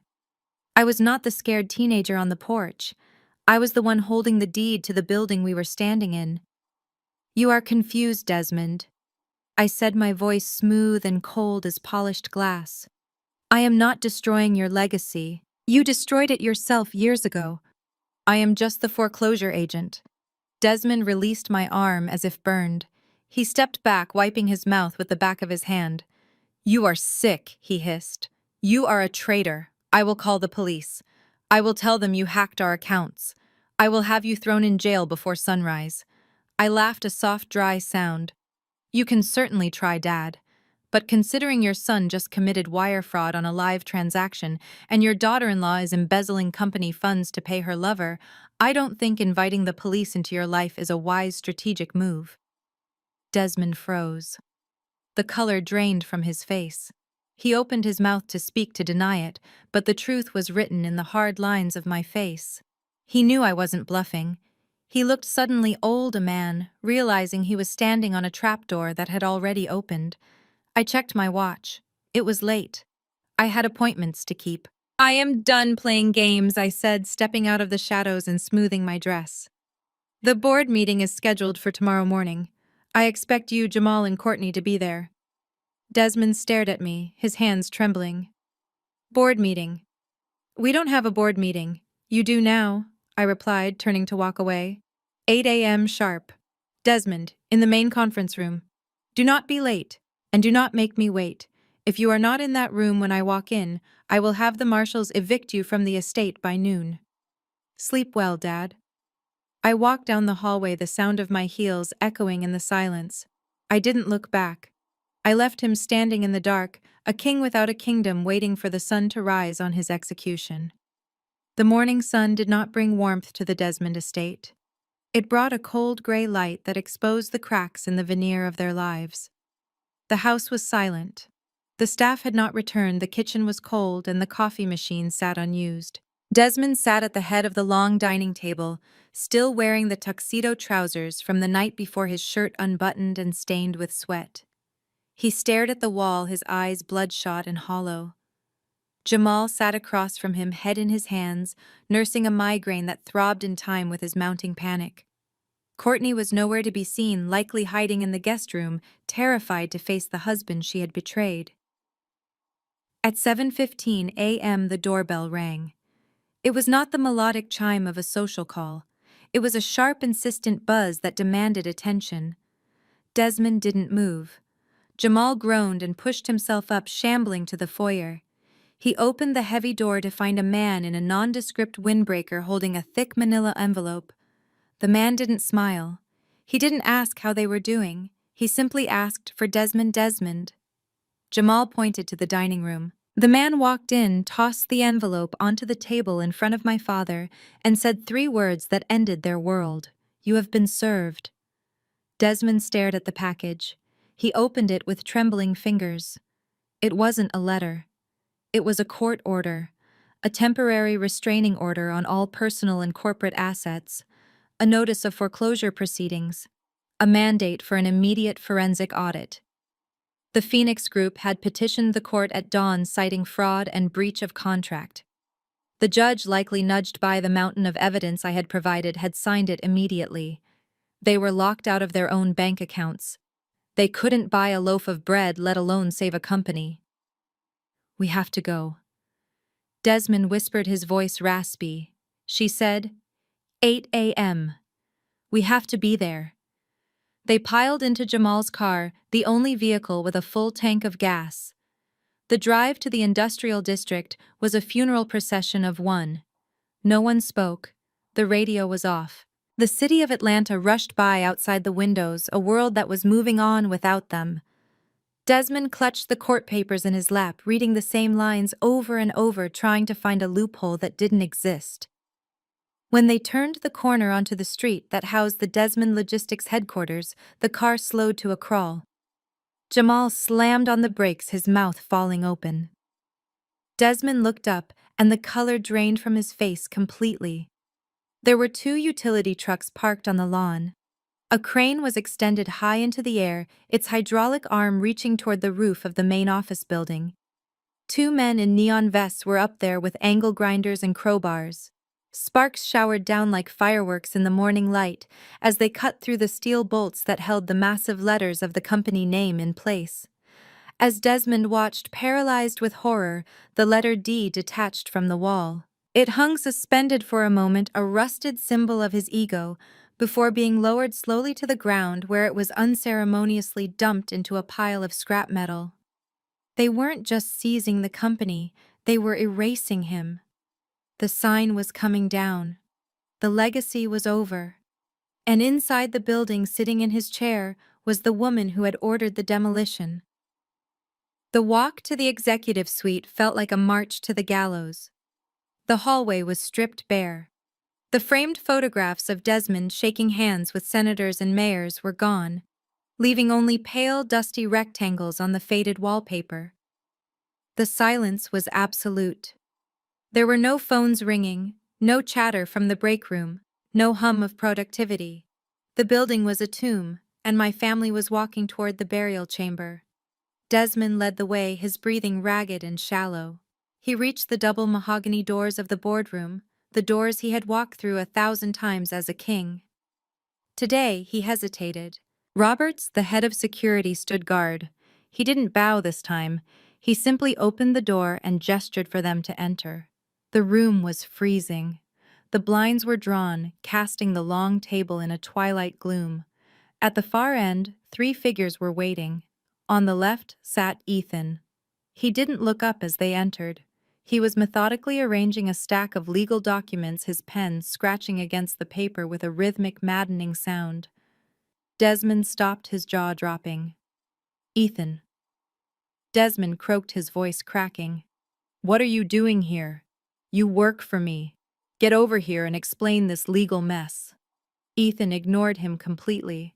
He turned a page and continued writing. Desmond's eyes traveled to the right. There, sitting comfortably with a cup of tea, was a ghost. Arthur Henderson, the old accountant whom Desmond had fired and left to die on the rug just 2 days ago, looked healthier than he had in years. He was wearing a sharp new suit. He looked at Desmond not with fear but with a calm, pitying smile. And in the center at the head of the table sat the chairwoman. But Desmond could not see her face. The high-backed leather executive chair, his chair was turned away, facing the window that overlooked the city skyline. All they could see was the back of the black leather and a hand resting on the armrest, tapping a gold pen against the upholstery. "Who are you?" Desmond demanded, trying to summon the last shreds of his authority. "Turn around. I demand to speak to the owner of Phoenix Holdings. I want to know who is behind this hostile takeover." The tapping stopped. The room held its breath. Then, with a low, smooth hydraulic hum, the chair began to rotate. It moved slowly, deliberately, prolonging the tension until the very last second. As the chair completed its turn, I came into view. I was not wearing the red dress from the gala, nor the cheap clothes from the rental car. I was wearing a bespoke black power suit tailored to perfection. My hair was pulled back, my expression made of stone. I looked at my father, my brother, and my sister-in-law with the cold detachment of a coroner examining a corpse. Desmond staggered back as if he had been shot. He grabbed the edge of the table to keep from falling. His face went from pale to a sickly shade of gray. He looked at me, then at Arthur, then back at me. The pieces of the puzzle slammed together in his mind with terrifying clarity. The risk management book, the warnings, the knowledge of the accounts, the name of the company Phoenix, the bird that rises from the ashes. "You." Desmond whispered, the air leaving his lungs. "It is you. You are Phoenix." I placed the gold pen on the table with a soft click. I leaned forward, locking eyes with the man who had thrown me out like trash 9 years ago. "Hello, Dad," I said softly. "Please take a seat. We have a lot of paperwork to get through." I did not wait for them to process the shock. I picked up a sleek black remote from the table and pressed a button. The overhead lights dimmed, plunging the room into a semi-darkness, illuminated only by the cold blue glow of the projection screen descending from the ceiling. Desmond and Jamal sat paralyzed like deer caught in the headlights of an oncoming freight train. Courtney stood near the door, clutching her purse, calculating if she could run fast enough to escape the blast radius. "Please look at the screen," I said, my voice cutting through the gloom. "Since you are so fond of numbers, Dad, I thought we should review the quarterly performance. But not the fake one you show the board. The real one." I clicked the remote. Slide 1 appeared. It was a complex forensic flowchart, but the focal point was a thick red line tracing funds leaving the corporate accounts and ending up in personal pockets. "Exhibit A," I announced, pointing the laser pointer at the jagged red peak. "Unauthorized capital extraction. Over the last 18 months, $2.4 million has been siphoned from the operating budget. It was labeled as consulting fees and logistical overages." I turned to look at Jamal. He was shrinking in his seat, sweat glistening on his forehead. The money didn't go to consultants, Jamal, I continued. It went to online gambling platforms, luxury car leases, and a particularly expensive jewelry store in Buckhead. You didn't just skim the top, you gutted the hull. That is 20 years of federal prison time, right there on the screen. Jamal opened his mouth to protest, to lie, but I clicked the button again. The screen shifted. Slide 2 was a scanned document, old and yellowed, juxtaposed with a digital spreadsheet. Exhibit B, I said, turning my gaze to Desmond. Tax evasion. Specifically, the utilization of a shell corporation in Nevada called Desmond Holdings LLC to hide profits and manufacture losses. You have been doing this for 20 years, Dad. You thought because you fired Arthur, the paper trail disappeared. But you forgot that Arthur kept copies. Arthur Henderson took a sip of his tea, looking at Desmond over the rim of his cup with a satisfied expression. Desmond looked at his former accountant, his face a mask of betrayal. You gave her the books, he whispered. I gave her the truth, Arthur replied calmly. I clicked the remote a final time. Slide 3 appeared. It was the simplest slide of all. It showed a scanned image of a bank transfer confirmation and a legal deed of assignment from City National Bank. And finally, Exhibit C, I said, stepping away from the head of the table to stand directly in front of them. This is the purchase agreement for your corporate debt. When the bank froze your assets yesterday, they panicked.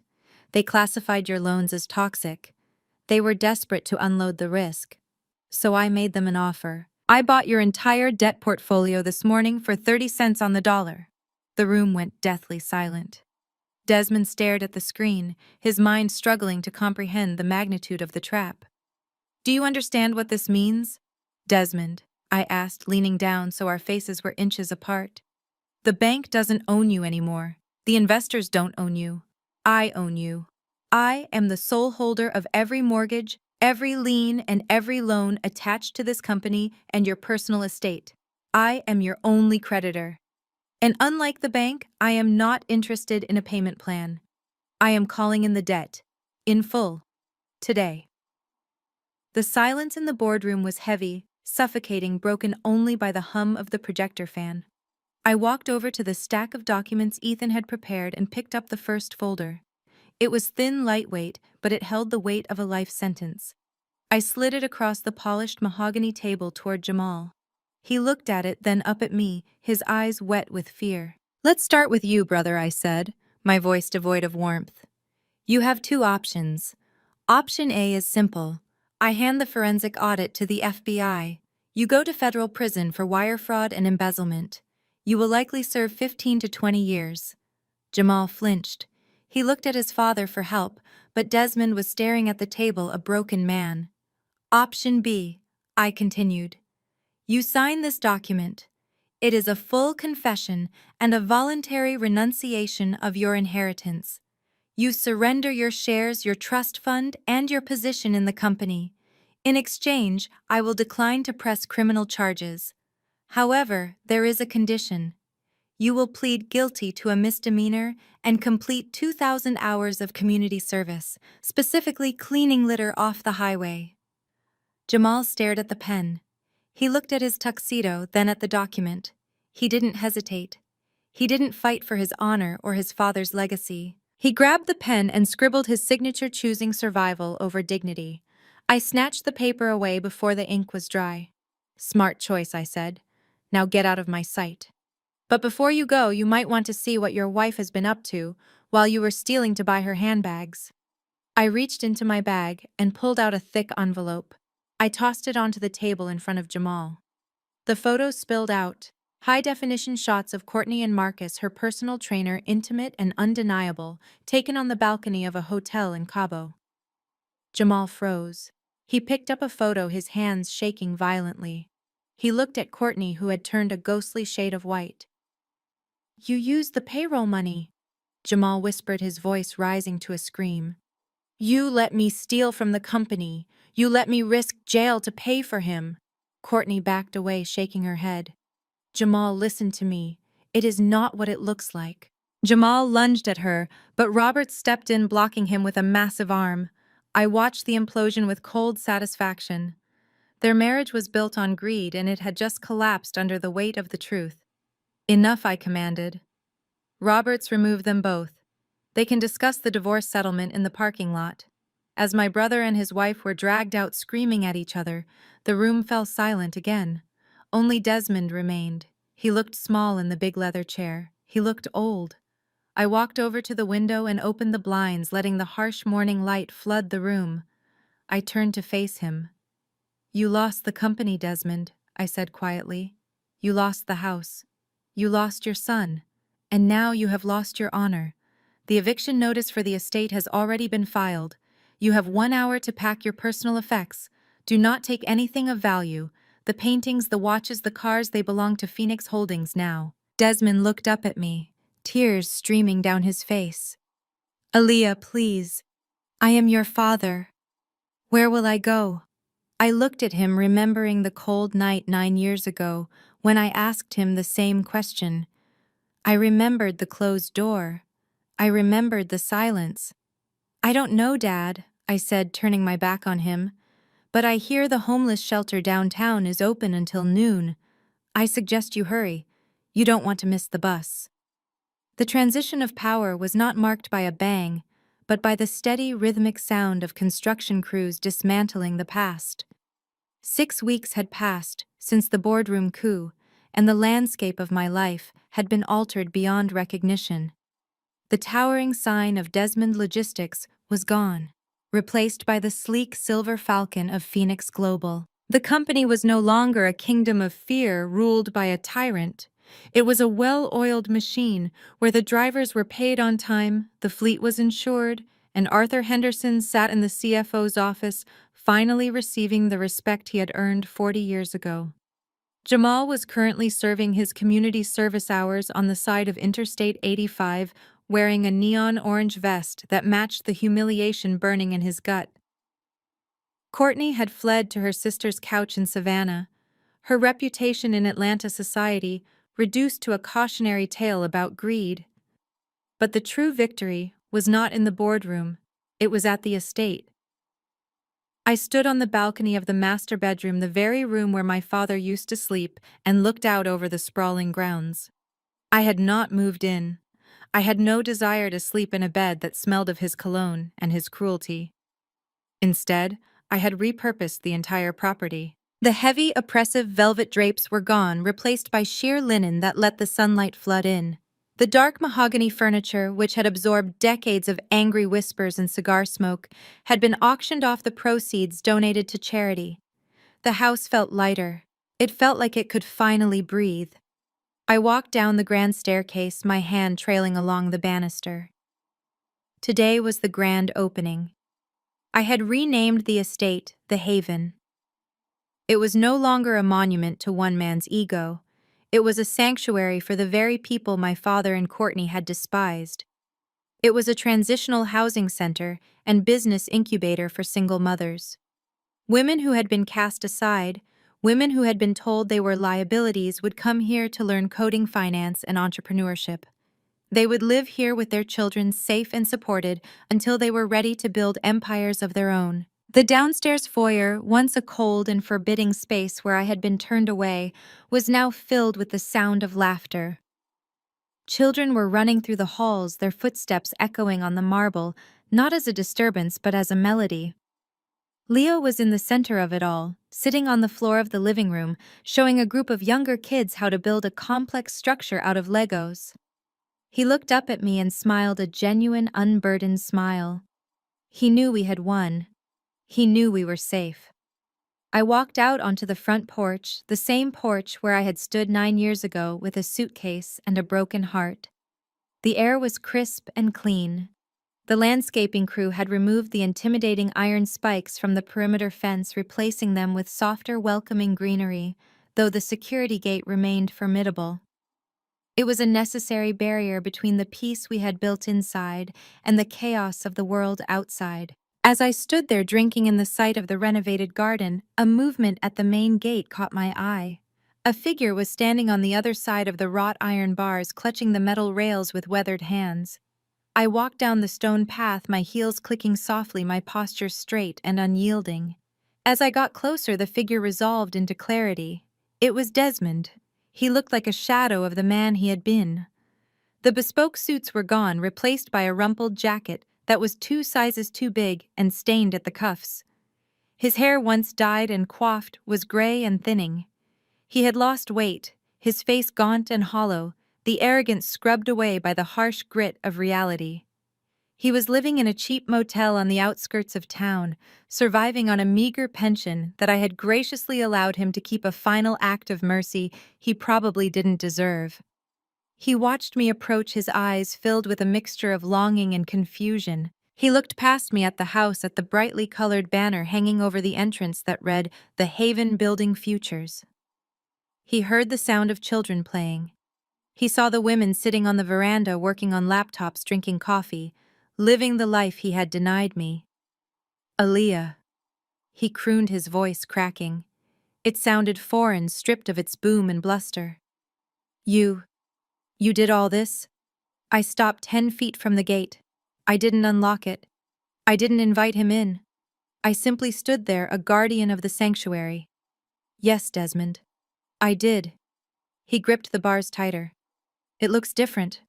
I heard you are letting people live here for free. Strangers." He paused, swallowing hard. "I am your father, Aaliyah. I am living in a place with roaches. I built this house. Doesn't that mean anything to you?" I looked at him, searching for any spark of anger inside myself, but I found none. The anger had burned out, leaving only a cool, indifferent clarity. "You built a house, Desmond." I corrected him gently. "I built a home. And you are right, you are my father. That is why I made sure you have a roof over your head and food to eat. That is more than you offered me when I was pregnant and homeless." He slumped against the gate, defeat radiating off him in waves. Can I come in? Just for a minute, I want to see the library. I want to see Leo." I looked back at the house. Leo had come out onto the porch. He was watching us, his expression curious but unafraid. He didn't recognize the old man at the gate.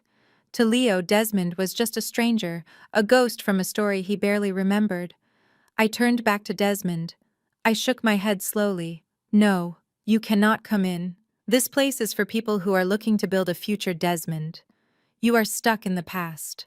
And frankly, you are a liability we cannot afford." I pressed the button on the remote in my pocket. The heavy electronic gate began to slide shut, the gears humming with a finality that echoed in the quiet street. Desmond stepped back, watching the barrier close between us. He didn't scream. He didn't fight. He just stood there, a small gray man on the sidewalk, watching the kingdom he had forfeited disappear behind the steel. The gate clicked shut. The lock engaged with a heavy thud. I turned around and walked back toward the house, toward the warmth and the light. Leo ran down the steps to meet me, grabbing my hand. He looked toward the gate where the shadow of the man was still lingering, and then looked up at me with wide, innocent eyes. "Who was that, Mom?" Leo asked, tilting his head. I looked down at my son, the boy who was the reason for everything. I squeezed his hand, feeling the strength and the promise in his grip. I smiled, and it was a smile of pure, unadulterated peace. That I said, my voice steady and light.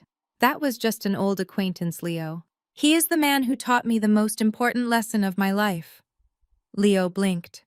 "What lesson?" I looked back at the closed gate one last time, then turned my face toward the sun. "He taught me exactly what I am worth," I said. And then I walked my son inside, and we closed the door on the cold, quiet world outside, leaving the past exactly where it belonged. The saga of Aaliyah and the Desmond family serves as a visceral reminder that true power is never inherited. It is earned through resilience and integrity. Desmond and Jamal operated on the fragile currency of ego, believing that their status exempted them from consequences. They mistook arrogance for strength and cruelty for leadership, failing to realize that a legacy built on the suffering of others is destined to collapse. Conversely, Aaliyah demonstrates that liability is often just a label used by those who are intimidated by your potential. She did not let her family's rejection define her worth. Instead, she used it as fuel to forge an undeniable competence. Her journey proves that the most effective revenge is not petty retaliation, but absolute success. By transforming the site of her trauma into a sanctuary for others, she showed that true wealth isn't about the assets you hoard, but the impact you create. When you anchor your value in what you can do rather than what you have, you become untouchable. Are you letting the opinions of others dictate your value? Stop waiting for an invitation to the table, build your own, and don't be afraid to lock the gate on those who didn't believe in you.